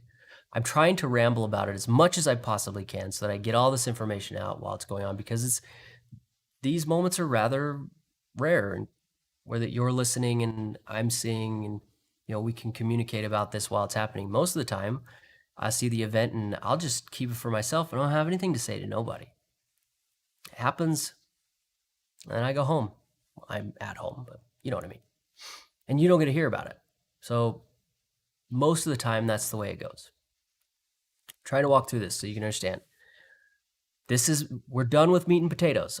Just trying to say that if you want to be done by Friday's close, this is where you get out. You don't hold for more. Okay? If you're saying, I want to get into a swing trade and I think this is good, pick up a put and try and get into a zero risk position that, if worst case scenario, you make money. If you can get into that, you work on a swing. If you were not intending to hold over the weekend, do not hold over the weekend. Take your money. You nailed it. This was awesome. This was an awesome trade. Okay? Saying that right now. Let's move on. What's coming up next? You see how the market drifted right through a bearish position like it wasn't even there. No response. Well, the volume didn't pump up while we were drifting through it. You see right here, we're popping through, but you could look at that. This is about hitting these stops here. And you see, looking at tension, we're still sort of flat, but I'm good. As far as I know, these bears got knocked out. What's coming up next is the bulls are going to have to establish themselves. They got into these difficult positions, had some good stuff come in. They were able to get a nod. They're able to drive the market up, take out these guys. Great. Now that you did work, guess what you have to do now? More work. That's what's next. So in order for this to continue higher, we're going to need a mechanism, some mechanism. My favorite mechanism for bulls is an inversion. We don't have one, at least not yet. I haven't seen the tick push up to a new high. So we don't have a mechanism quite in place here. So what we can do, or what the bulls can do, is most likely we trap in some bears. We got some bears here. Absolutely no response whatsoever from the bears, getting hit. How are we going to find some more folks to knock out? Well, we got to look bigger. And since I think this is a little bit bigger, we can take a look right here. We have these bears defended daily tension. They're not that far away. They're sitting just above.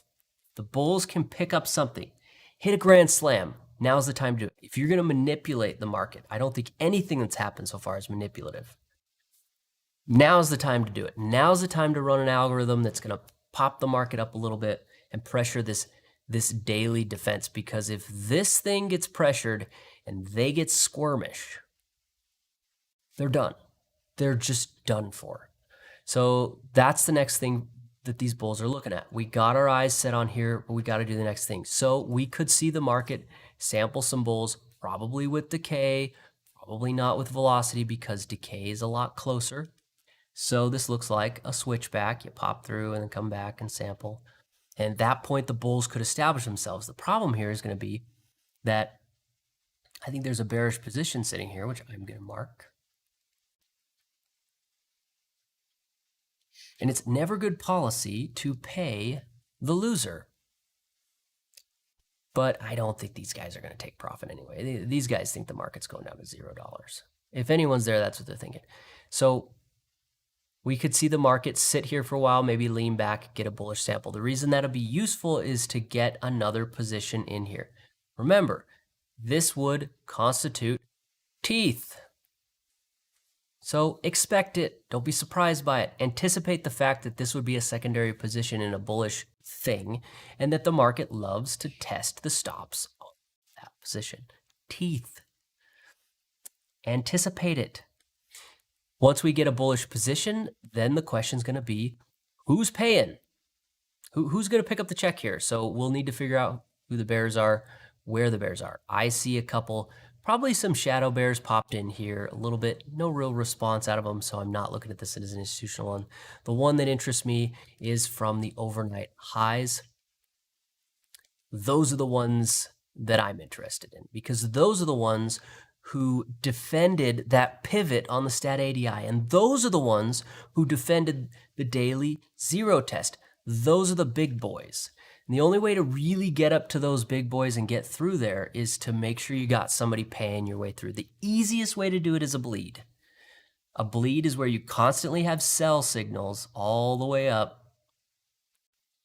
and then whoop, and then that helps you pay for it.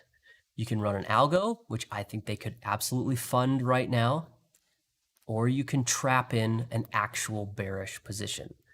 Actual bearish position would mean they need some sort of switchback here. The bears come in, attempt to hit, it sweeps. You see a little bit of effect in tension, and the bulls pick it up and run it back up higher and trap out a bigger position. So these are the mechanisms that I see that the bulls have as options. This is a big deal because you can't drive markets out of just fun.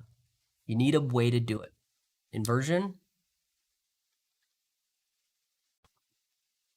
It's an inversion because you see a bunch of sell signals and you should invert your thinking. Just bought. I don't know if you've ever done this. You get to the end. I should have just bought every time I sold and I would have made a ton of money. Invert. So one is an inversion. Two is trap in the counterparty. And three is algos. Now, algos you have to be careful about. We talked about this at the lows. Algos are dangerous when you don't have a trapped counterparty because they exhaust themselves. If you have a counterparty, you can drive it down and they'll provide liquidity to help sustain the market. But if you don't, then your algorithm ends up forcing you to create open interest if you can't find somebody. They're dangerous for major pivots if you don't have somebody trapped. And I think that was the bears thought about it, but it would have been dangerous. It put your capital at risk. So those are the options. I think the bulls could wield an algorithm right now. I don't think that they're at that much risk. They have good positions. There's these guys. There's this position. If they were able to push this through the highs, I think there are some big players who are going to start to unwind, and that'll serve up a lot of open interest. It'll serve up a lot to pay the higher. It should look like a grind. That's what I anticipate. If they run an algorithm, you'll see a little algo go whoop, and then it should start. It could look like a lot of things, but overall, at the end of the day, you'll be like, oh, that was a grind. Oh, that was a grind. Well, they're really hard to see in real time. But if you're anticipating them, they're a little bit easier. So right now, the question is, who's going to pay for the rise higher? This position here was pretty pathetic. There wasn't much there. So at best, this is shadow traders who came in. The ones we're looking to eat up are these guys. So getting through that major zero test needs some traps, some trappage. It could also use a further bullish position, but it doesn't have to provide that. I just brought it up because if we do get one, remember, teeth are a thing with secondaries. You'll notice the portfolios, they were filling down. They were anything under this area here, and now they have stopped filling again. So is this a price probe? I think so. I think the portfolios have finished up their filling, and that's good. That's helping support the market because I look at portfolios as constantly depositing capital into the market, and they tend to support prices. So I think that's a good thing. That's good. All right, so we're getting a sweep down here. And this is part of the whole mechanism that we talked about. Do you really? And this is difficult. Your willpower gets tested. So, I hope everyone had plenty of time to say, I just want to meat and potatoes and dump their position right there. And they're happy with it because you got in, you held, you got to where you want to go. That's a good trade. You're going to walk away happy. You're going to have a great weekend. You don't have to carry emotional baggage. You're not going to be stressed. That's important. If you wanted to hold more, I gave you my thoughts about what you should do. Do whatever you want, really. Pete says, so decay through zero and sell orders popping up any color. No. So when we have it pushes through, you're looking for green to sellers. Remember, the way to trade is to trade against losers. The way to not trade is to trade against signals. Losers trade signals and are packaged up into a nice little box and sold to the professionals. So what we're looking for is signals, and the signal we're using is the velocity of the momentum of the entire exchange. And when people see that flip positive and negative, they love it. When they see the energy, which is decay, go positive and negative, they think, oh, the energy's changing. They love it. And they trade it, and we track that. And so we're using this as a marketing tool. Velocity is trying to get people to sell, so it goes negative. We see them sell, and we buy against it because we know that that's how liquidity works. You lie to people. Liquidity is functionally political. You develop trust to a degree that you can consistently betray your audience. That's how it works. So momentum spends all of its time developing trust with retailers, and it betrays them just enough to satisfy their clientele. That's important because professionals can always get the job done. A big institution, rich person's not going to keep coming and asking me for liquidity if I can't produce the liquidity. So you have to be careful about how you create it. So you spend a lot of time building trust like a politician, and then you just betray them when somebody pays you real good. And then you build up the trust again and you betray. It's all about betrayal, sustained betrayal. So when decay moves negative, we're looking for the fools. That's why it's sell orders. And when those sell orders finish up, that it doesn't pop up. Those sell orders, we know what signal they were tricked with. We see them getting tricked and filling after the signal. Then we assume that those orders are packaged up and handed to an institution. And I call it a sample because I get to then see, well, is this institution going to consume that liquidity, or are they going to just say, no, no, no, thank you? And that's what we saw here. These guys gave a nod. Basically, they got buyers came in here, these red bars, velocity went positive, and they just didn't do anything. They had no impact right there. And I saw the bears go, no, no, no, I don't want it. And I was like, holy crap. That's what I keyed in on.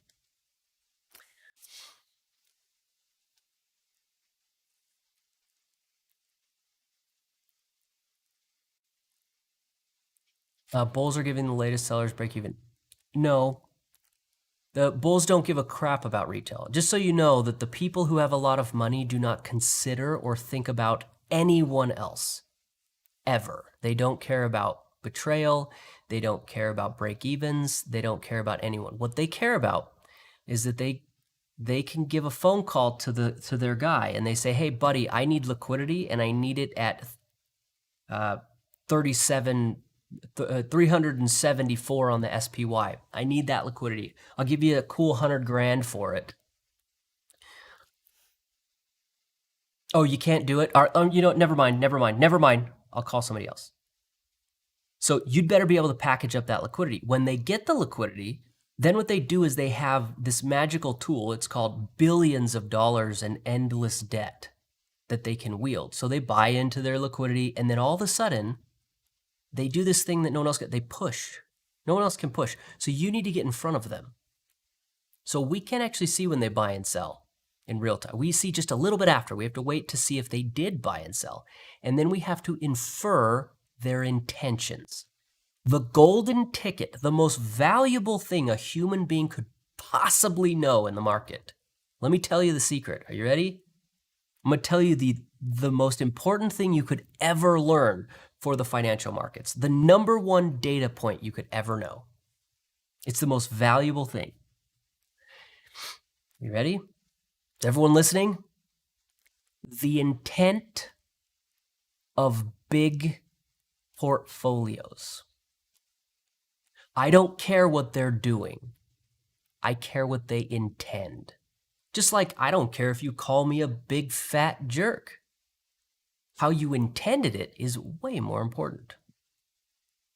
I don't care if there's lots of things you can do that intent matters. Intent. I can unravel the intent of the large institutions that run the markets. I win. Because I'm going to get in front of their tools. Think about it. I buy, they buy. If they lose, I lose. I have just leveraged the big institutions in my favor. So that's the thing you need to know. There is no more valuable data point that you could ever possibly come across than the intent of large portfolios. They have the money. Nothing else matters here. So we're trying to sample them, and we get little glimpses into what they're doing. And then we need to piece those together and say, what are they doing? And you need to remember, big institutions are the buyer and the seller. There's not bulls and bears.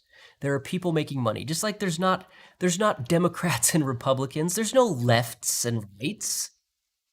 There's money coming into the political realm and funding loudness.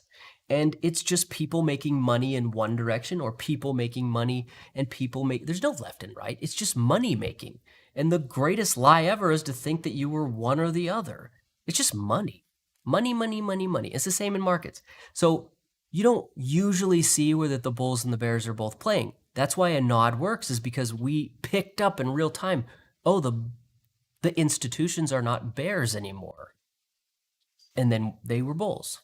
Because they tend to just be, we just treat them differently because they tend to act different when they're bulls or bears.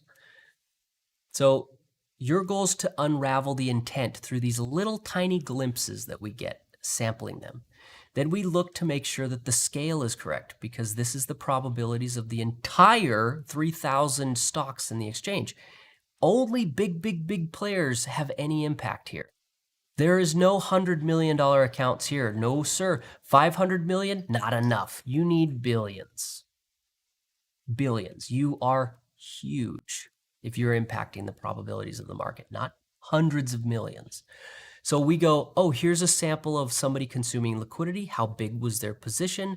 That's a big boy. And then we can see when they're acting, when they're not, how they play.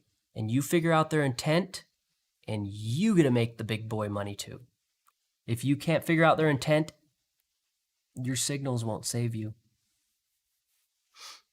The money here is in unraveling the intent of the big portfolio. That's the magic. That's the holy grail.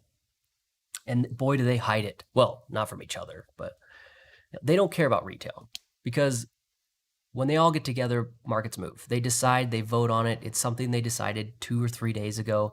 Call it the Federal Reserve. They're working with the politicians. They pay for the stuff. You think this is accidental? There's nothing random about it. The trick is figuring out what they're going to do before they do it so you can take advantage of it. That's the golden ticket.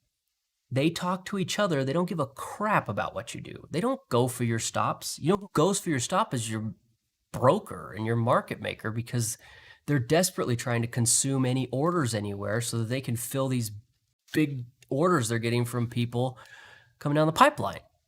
And everyone's like, oh, they're gunning for me, or they're gunning. They didn't even think twice about you. They called up their broker and said, I need 100,000 ES contracts in liquidity. Can you provide it to me by tomorrow?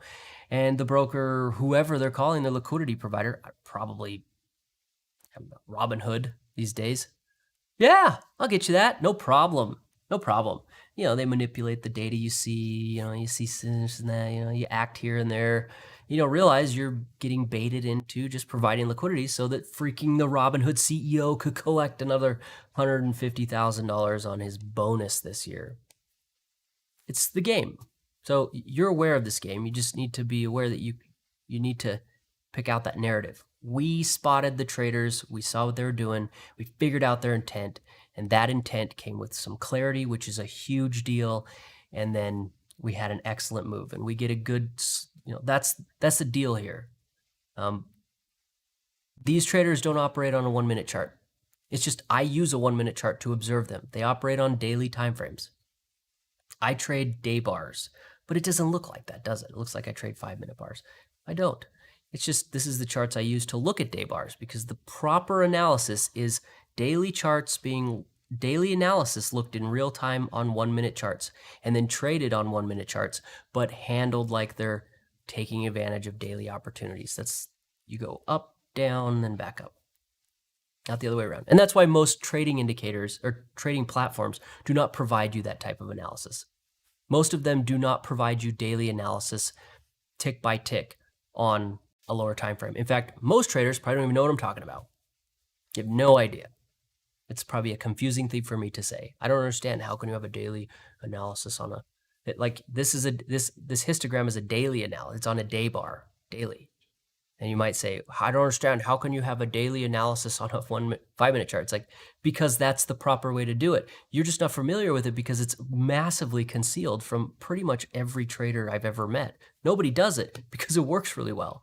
And it's the way that institutions operate. They want to buy on a daily chart, so they go down to a 1-minute chart to create the liquidity so they can take advantage of opportunities they see on a much bigger time frame. They don't trade 1-minute analysis, but they do use it for analysis, for liquidity production.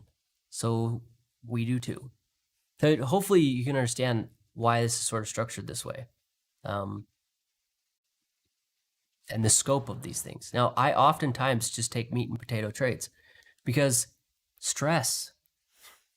I like to just take the money. I mean, if you think about the amount of time this took to reach the target, the amount of struggle this took to get there, this was very easy.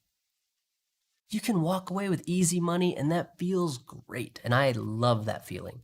Difficult money goes, and you're like, oh my gosh, that was a nightmare.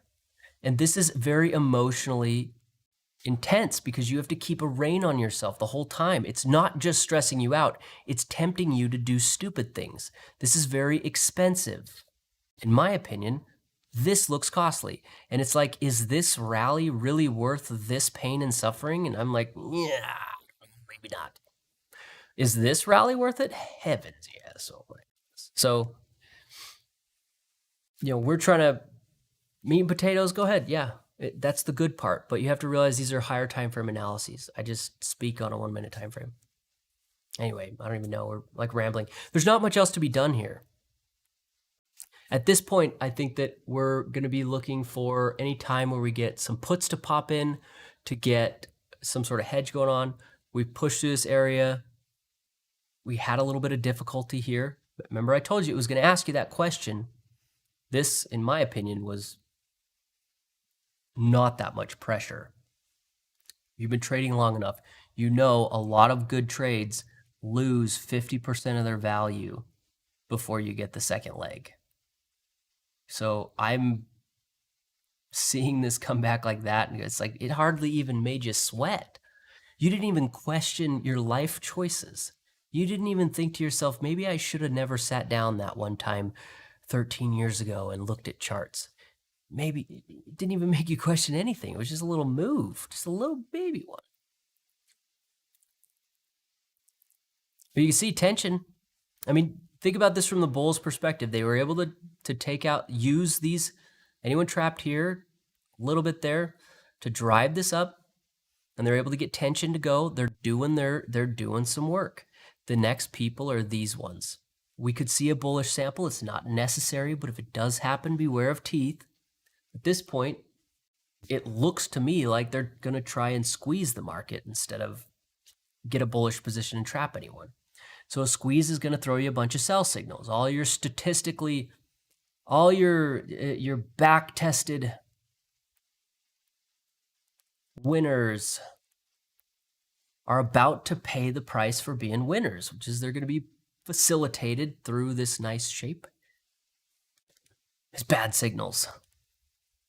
And that's nice. It's good to know. You want things throwing bad signals because then you have people coming in on the wrong side to fund the move. We need losers. We need them. We need more losers. So they'll come in and fund the move. And again, I can say this. I could tell everybody on planet Earth that trust is the way the market works. And you know what?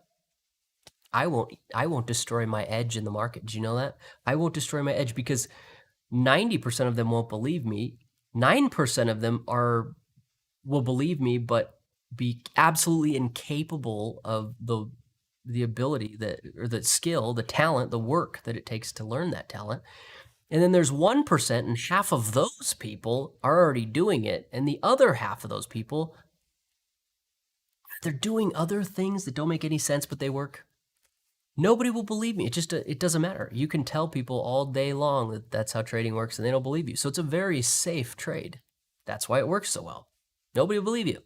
They'll say, how do you backtest that? Say, that doesn't make any sense. Well, then your trade's dumb. Makes more than yours. How do you backtest it? It's the wrong question. So, I don't know. That's why I can talk about it. People won't follow. They won't because it's hard. It's not a nice clean buy arrow with a declared stop that's so easy and stress-free.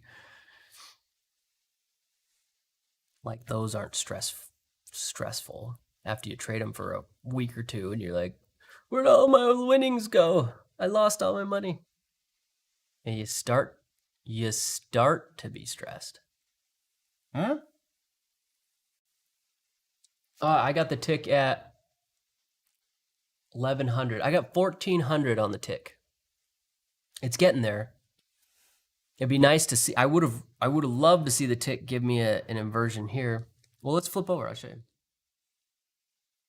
Not quite there on the tick. It's getting closer. I still haven't seen any in the monies. It'd be like a put right here that's not hedged with a call immediately. And the reason would be that picking up a put has a break even here with a couple of calls down here, and you get to really hedge out your position. It's a really good position to be in. So I'm waiting for that with the options. But I don't have the tick quite yet.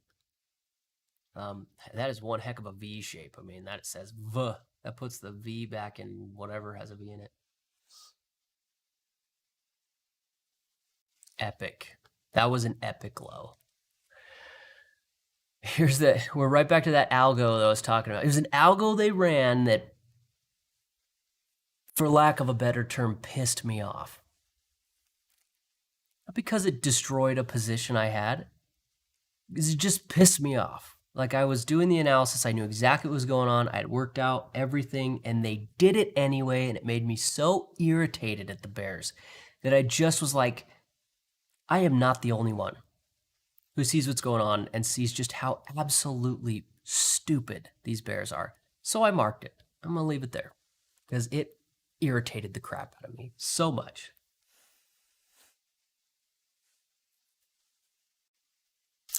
Phil, does trust mean bulls have to let go around here, or enough profit makes that trust hard to trust, if that makes sense?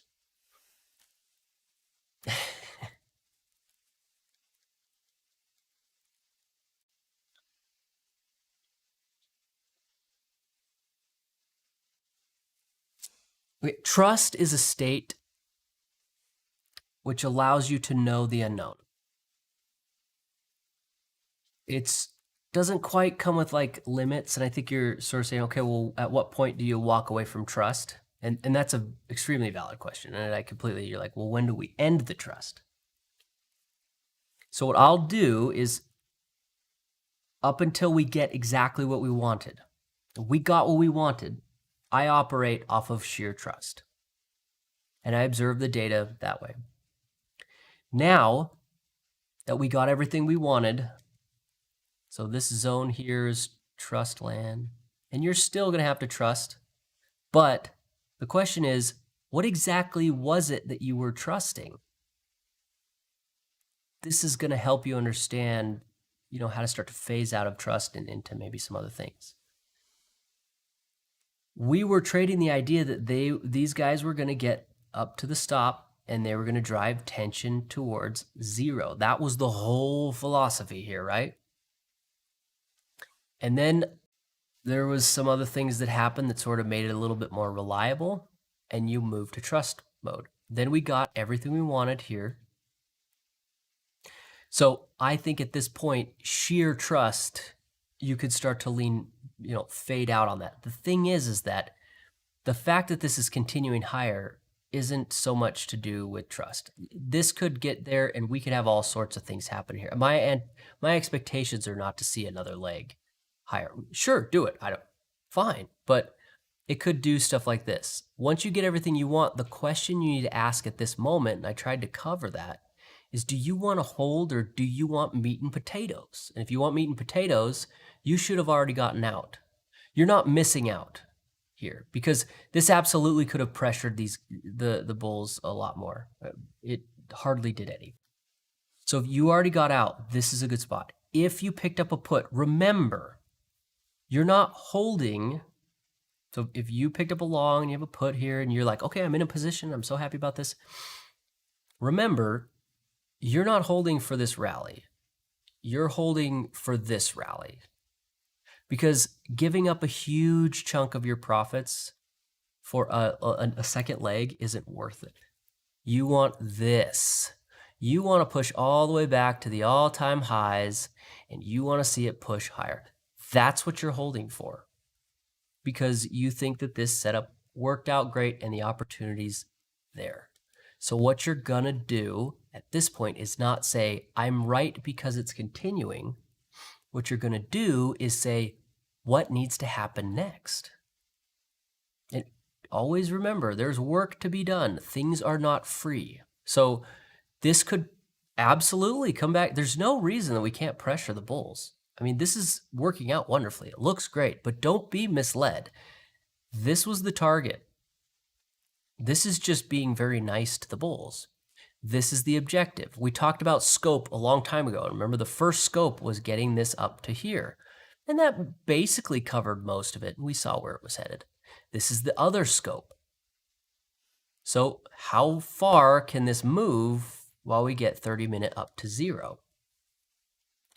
And you need to consider who's going to pay for that. So this is now the thing that's on the eye of the bulls. They're saying, all right, this is our room to work with. How do we get through there? It's not free to pump tension. You can't just pump tension. So these guys getting screwed over and these guys getting screwed over is what is causing this to move up. The recognition of these guys, probably to some degree, are trying to exit as well, which is assisting this. It's going to capitulate, and the big boys are going to go, crap, and they're either going to try and move this back down, or we're going to see something very nasty. The problem is that if you try to grab a meat and potatoes trade and you think you can just hold for the second leg, you might be in the scenario where that they come in and try to push it down before it comes back up. And that's why it's meat and potatoes. At this point, if you're hedged, just know there's a really strong chance that we're shooting through the roof next week. But that's just what looks like's happening.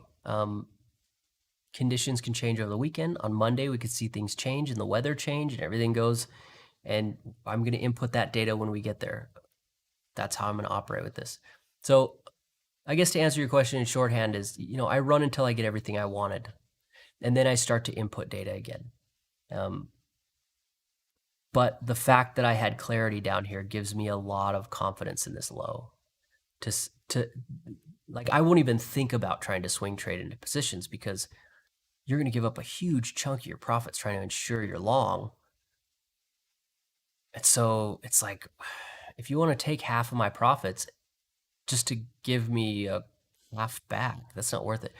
I'll give you half my profits if you're going to give me a order of magnitude more, like 10 points to 100 points or 100 to 1,000. But I don't know if I want to split it in half and take all the stress and pressure for an extra 10 points. That's just not worth it to me. Good. I hope I'm describing this is a difficult thing because it has a lot to do with the fact that you've just been here. So, I've gone through it a million times, but that is a good question. When do you phase it out? And the answer is once I get everything I want. And then I start looking at data points. I start considering mechanisms, but really, it all really ends after tomorrow opens and starts just to develop. If I don't get everything I want, I hate that. Because if you get into a good trade and it feels right, it works right, the analysis is good, and you're really happy with it, and you don't get everything you want, I kind of hate that. And sometimes I'll dump those trades just because I'm pissed off at the market. I'm going, look, we did everything right. We had an agreement here. You were going to pay me, and you guys just couldn't work it out. And my irritation isn't because I'm getting emotional. It's frustration because I'm not wrong. And so I'll dump the trade, and that'll happen to me sometimes, and that's the way I'll exit trades. So the point I'm trying to say is there are some exceptions, but they're very experiential type. Not a unique experience. I'm engaged with the market so much that my irritation is what gets me out. It's like, you're not doing this right, and I get out, or something along those lines. Because I have expectations. I have very strong expectations of the market to give me what I want. I expect markets to do exactly what I want, and I don't believe markets are random even a little. I get what I want so often that it's really hard to say that they're random because it's like, well, when these situations happen, they do exactly what you think. And then you're like, is this really random? People call this random? It did what I wanted. And then you think to yourself, if everybody loses money all the time, is it really random? It's just built to screw you. Anyway, so at this point, there's not a whole lot to do. We have a couple hours left in the day, but we developed most of the scenario that we're looking for. I think a squeeze could work pretty well, but it seems pretty obvious. This is the problem, is that I can see a couple of different scenarios happening, and I don't really have a preference. And so if you don't have a good position here, there's a couple of things that I think could happen that you're not going to like. It doesn't change the fact that I think the market's really going to try to move higher next week, but you really won't like some of the things that I think could absolutely occur. So if you don't have an insured position, Friday could close and you're not in your favorite spot, and you're like, gosh dang it, and you have to close with all this frustration. That's why I love meat and potatoes. You just grab it, and you get to go home and you feel good and you just feel better. You're less snappy with your kids. You can handle the screaming an extra hour before you tell them to use their outside or inside voice. Like, man, I just feel better.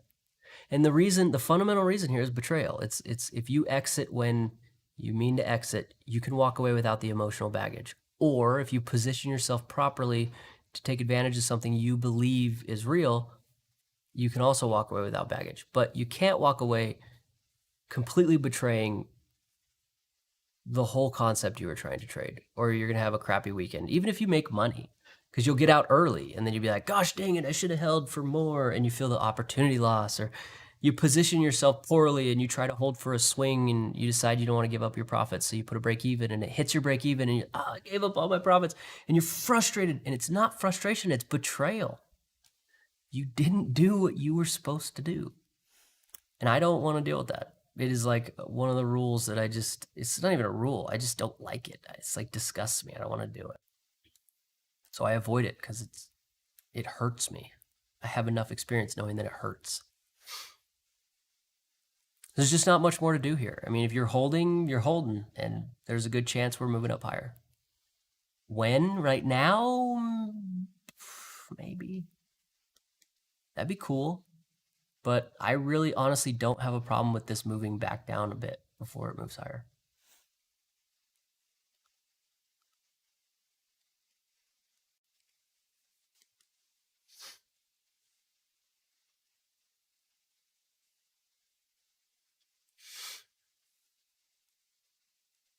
Yeah, there's just not much here.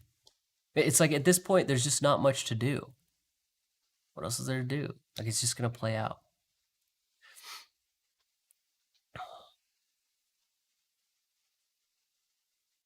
I could point out on tension, if you remember, and this could be a scope thing that could be useful for swing trading. The last time the bulls saw a window, saw the light at the end of the tunnel, as it were, was here. This is where the bulls were like, oh, okay, the bears are doing stuff. We got everything. Remember, we got everything right close to zero. And we were all thinking, well, the bears don't have a trend yet. And the bulls could have absolutely picked up this zero test right here. So at that close, they were like, this is looking great. The bears are going to come in and trap. Well, we get a zero test, and they absolutely could have picked this up. And you see there was response here. Tension was rising, price was rising. There were a lot of bulls who picked up that zero test, but then the market switchbacked on us. And this was the last time I remember, because we saw a big gap down, which was really painful for a lot of bulls who were holding this philosophy. And then we saw the bulls just half-ass it. So this was the last time right here that I really remember the bulls being like, yeah, we're good.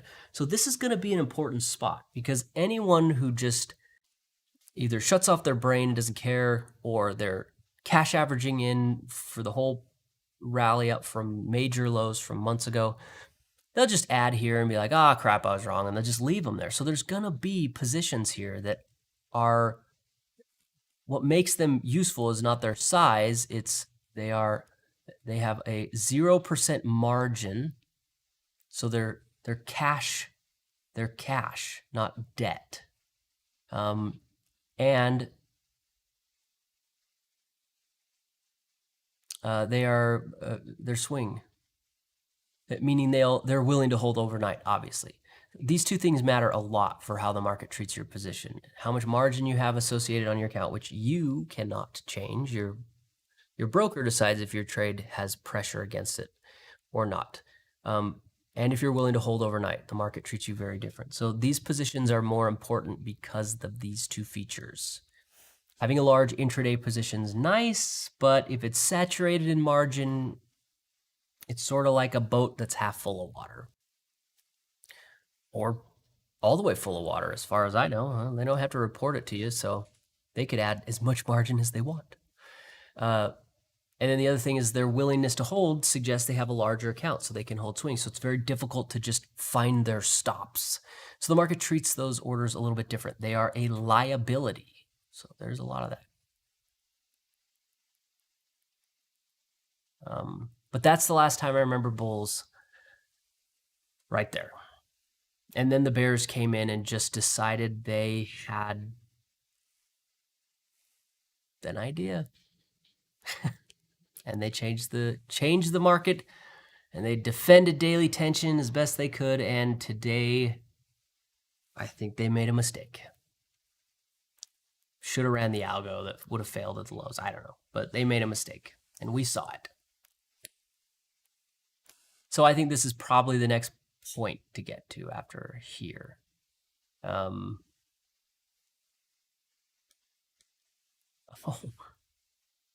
Oh. Wait, didn't I leave that up? I did. You remember the stat ADI? It did the same thing it always does. So it was just, I saw it move and came down, and same thing. We get it's a like aggressive spike down after the signal. It's just how they work. So I had some doubts because I thought that it was a little more aggressive. I like to, typically it's like, gosh, I find myself saying in my head, this is kind of slow. And then you have a big thing. And this one shot up before it came down. So I wasn't quite thinking that. This one did. But this one, a little bit that way. But it's the same thing. You get this knife looking, just windfall move down, and stat ADI doesn't keep up after a signal. And that positive divergence sets up a decent pivot. We had it here. They don't always push the low either. It's just the thing I look for is just like something slow, and it's just all of a sudden, like that kind of thing. And you can usually pick it up if you're watching it. You're like, gosh, this is so dumb. And then it's just like, oh my gosh, it's cratering. And then you're like, wait a second. Stat ADI was doing stuff. And I pointed this out, and I was a little more skeptical just because it was active before, but it did its thing. It always does. It's been one of my best signals for the past like 3 years. Thing is my favorite. But it's like a background thing. You can't use it all the time. It's just, it helps you structure markets, and it just does, it's like one of my favorite signals. The brighter red on the intraday versus Globex. So when it's a little bit brighter, yeah, this is intraday and this is overnight. So typically these big spikes down happen overnight, but both this time and last time happened during regular trading hours, which is interesting. But yeah, that's intraday and overnight. The same thing this is the same indicators, the ADI. It's ADI markers because it's saved in my grid. It's exactly the same as the one on here, but they all do that. So if you're looking at the velocity and you turn on the 24-hour velocity numbers, it'll be brighter white during the day, and then it's darker white overnight. Or you turn on the advanced decline one, it'll be darker yellow during the day, or darker yellow during overnight, and lighter during. So they all sort of follow this, just kind of show you what's intraday and what's not.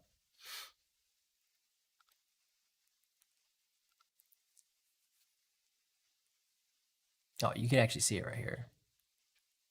I don't have the overnight session turned on because it adds a lot of processing power, but if I were to turn on the 24-hour, it would fill in just this little couple of minutes gap you get on the ES, but I have it shut off because of processing.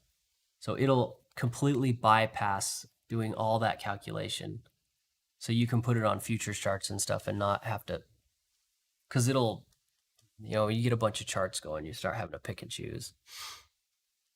So I have it turned off, and you can see that it's darker right here. But if you turn it on, it will fill just those little spots where it's like, meh, but it's darker.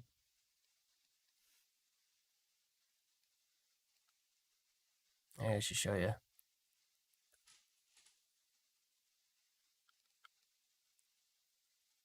So you have the velocity. It's raw, so I'm not smoothing it or anything. It's a line. You can do dots and stuff like that. And those sample markers are the red and green things that you're looking at there as it crosses over.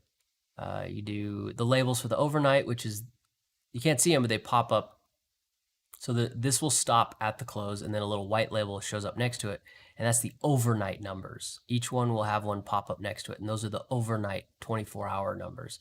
That way, during the overnight session, if you see that the advanced decline is like 2,000, you can look and say, well, what did it close at? It was 600. You can kind of get a sense for that really quickly. So they'll all pop one up, and that's a setting. You don't have to have it, but it's on by default because it's like, why wouldn't you? The white overnight labels, you can do some other things, summations, pivots. But if you come into here, you can turn on the data to the, hold on. You can turn it on to just the day data, the regular hours is faster, or you can do 24-hour data. And I have this one set to 24, so that one's, yeah. No, you have to tinker with those, but that's the setting that'll do that. That way it cuts down on your processing, because sometimes you don't want to see the overnight data, and it's a lot. It's a lot of processing.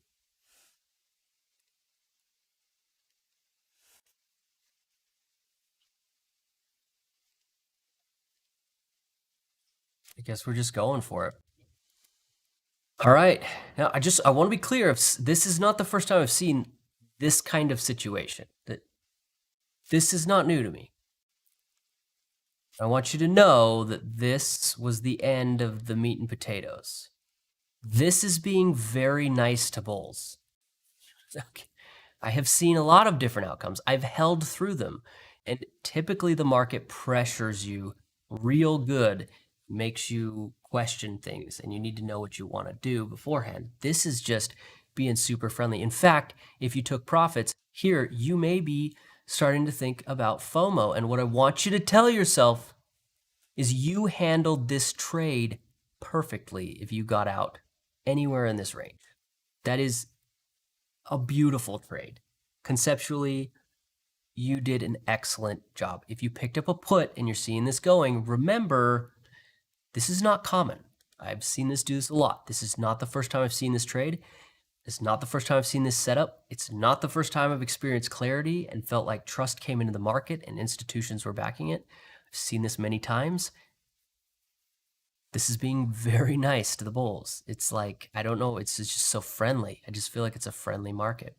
And I don't trust friendly markets. I trust competition, not niceness. Nobody wants you to be nice. They want you to be fair and compete and win when you should win and lose when you should lose and be useful. Nobody ever said they wanted you to be nice. That's just stupid. Nice people are a waste of your time. So this is being super nice. Well, and I think there's a very large scope here. So you can see right now, if we keep up this up, we're going to be hitting this before the market closes. We're going to be able to get 30-minute tension up, which is a big deal because that means before this closes, the market's going to be asking the bears, well, because remember, this is all sort of elasticity based. We got a nod. The nod means, okay, guys, you can drive the market up, take out the losers, drive tension up, and then give it back to us, okay? It's like they're giving up possession, but not ownership. Well, the bulls are like, sure. And they want to do what they can to obtain ownership over it while they do this. So we could get to the point at this velocity of tension getting destroyed where the bears get questioned. Like, we could get there where they're like, hey, I know you thought this probably wasn't going to be till Monday, but we're going to force you to answer this question before Friday closes. And the bears are going to have to figure out what they want to do. And it's going to be a really hard question to answer if a major, and I think this is a major overnight pivot, is underwater for the bears, and then they have to determine if they want to fight for tension, and daily tension's getting up there too. This is gonna really, I don't think they anticipated this to go up so aggressively, and that means the bears are gonna have to scramble. This could get crazy. I mean, this morning, just think about it. This morning, the bears were defending daily tension. The bears were enjoying the market crashing. The bulls were falling apart. And then suddenly, within what? 11:30 here, just before. This was 25 minutes. In 25 minutes, it took 25 minutes. A new data point came in that just changed everything. And that data point wasn't even that aggressive. It was just like a little elasticity. Well, that data point turned into something more, and it became very aggressive. And then it continuing to be aggressive. I mean, the bears probably thought they had till Monday. They probably thought, oh, I got a little time. You know, elasticity is not usually that aggressive. So this could cause, I think, a scramble. You know, the bears are going to be like, ah. And what a scramble is where you have one doorway, the room is on fire, and 100 people need to go. A scramble, that's a scramble. You call it demand, but I like to think of it as scramble because everyone's trying to grab up that last thing, and it always comes with pressure. It's not demand like you would, you know, people coming in to buy. It's pressure. And the other thing with a scramble is you usually have a situation where the bears are trying to buy and the bulls are trying. Everyone's on the same page, and it really causes people to have to just take anything, and it can make markets get very directional if they have to scramble. And if this keeps doing this and it's turning this position upside down and it just keeps churning, everyone here who saw this whipsaw, I mean, you see it, right? This whipsaw, absolute violence. Everyone is going to have to dump because. And that scramble could get violent. I just don't think the bears saw this coming, a V-shaped quick move. So I definitely didn't. I didn't think we were going to go straight up through the highs. I thought we were going to get to where the stops were. And I thought it was going to give us trouble into the close. And then on Monday, Sunday, it opens a little higher and then just kind of like moves around. And then Monday, just like right into the open, and it gaps up and everyone's like, oh my gosh. That's kind of what I was anticipating, because I don't know, that seems to be what happens a lot. But having it just keep going, it's going to get ugly. This is going to get ugly if it doesn't slow down right here because of these boys.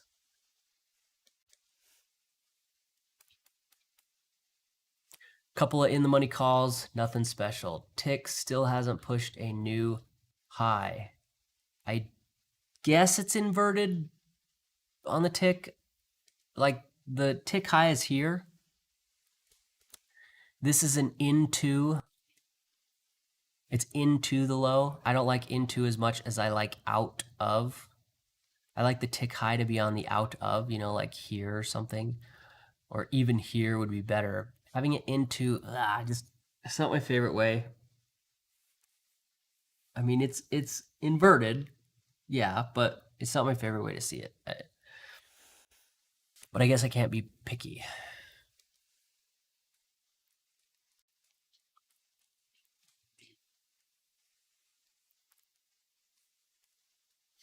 You can look at the auction profile we had. I was watching this.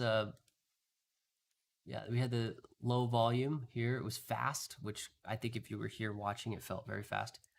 Popped down there, not a lot of volume, and moved out of it. This expansion I thought was like expansion closed. So low volume, we see those here and there, especially when you see things sort of like it's like a counter move, and then this is into the close. I don't know. But at extremes, a lot of times during the day, low volume happen. And that's why I have them marked out. The expansion is a little bit different indication.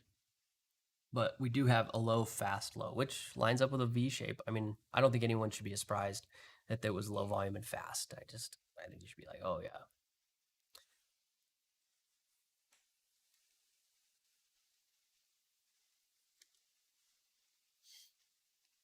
Let's see. We're pushing through here.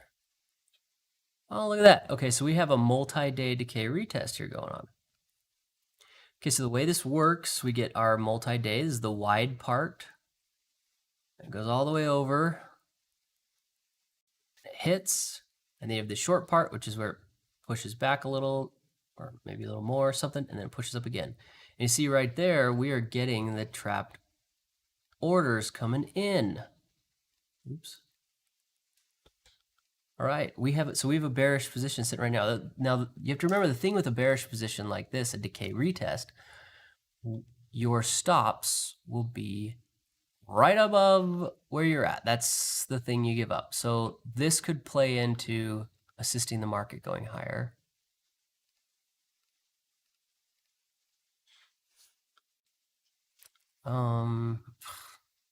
Probably will. Yeah. So that's a decay retest with the wide short. You get the wide sample, and then the decay will pop up a little bit more and retest that shorter time frame pivot. I call that a wide short. And then you get the trapped orders that come in, which we have trapped orders right there. It's the red bars, so it's buyers for them to sell against.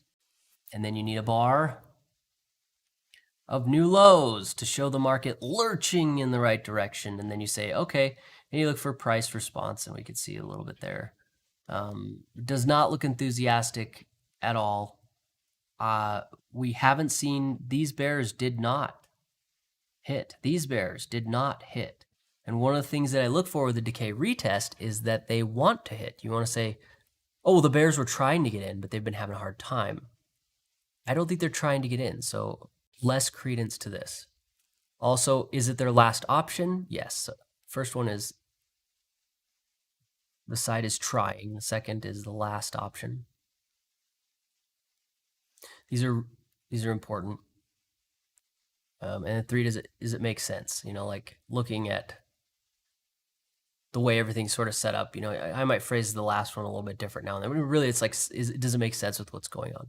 And I don't think so. I don't think that this decay retest actually makes any sense. I don't think the bears are trying to get in. It is their last option. So 1 out of 3 of the tests that I'll use, that fails.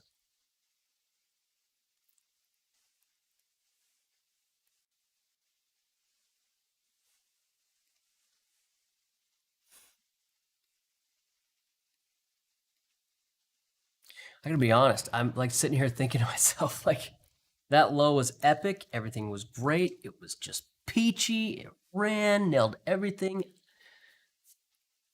I'm done. I'm just done. I'm done for the day. I don't have, I mean, it could keep going. It could pull back. I'm actually sort of indifferent about that at this point. It would be awesome if it kept going because I do love to watch amazing destruction. But I got everything I wanted. It all worked out beautifully. I'm very happy with that. I feel no remorse. I'm just done. Like I'm looking at this going, all right, what's next? So I think I'm just gonna be done here. If you guys want to keep watching this, you know, model out where the bulls and the bears are, you can watch it over there on the Zoom. The link is down there. The password's down there. You can get the Trade Trust Group charts straight off the website, no problem. Follow it. I will post a little bit more about this on Twitter and the Discord, but we got a great trade today. It was awesome. I'm very happy. So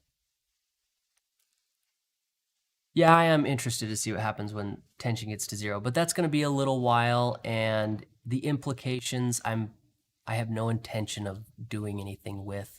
If the bears come in and react to that, I mean, the question you have to ask is, do you think the bears will come in and react to that? Do you believe the bears will do that? Do you really believe that? Look at what they've been doing. Do you think that that's reasonable? So you'll have to make that decision. Otherwise, it's not really actionable. It's going to be a data point you're going to pull in to take a look at the bears and say, okay, did they or didn't they? Because it's important. You don't want to be playing with a team that constantly fails to do things they need to do. So at this point, I think the bears are in a really, like, in a pickle. If they don't start defending soon, they're going to be stuck in between a rock and a hard place. But if they defend too early, they could get stuck underwater because the bulls could continue to use this, you know, move towards 0 to turn them upside down, and it could devastate. This is a tough spot for the bears. But we'll see when it gets there. I don't think that they should, personally. I mean, they should. The bears should. But I think the bulls should crush them because they are absolutely positioned to just wipe out the Bears in the most wonderful fashion. Because if they wipe out that major, the daily test, and a bunch of others at the same time, oh, it'll just be glorious. So, yeah, it is the same color. So I'm going to be done on here. You guys are welcome to the Zoom. Shoot me messages. I'll post a little bit more about it on Twitter. I'm going to go grab some food, and thanks for stopping in. Appreciate the questions and stuff. I'll see you guys on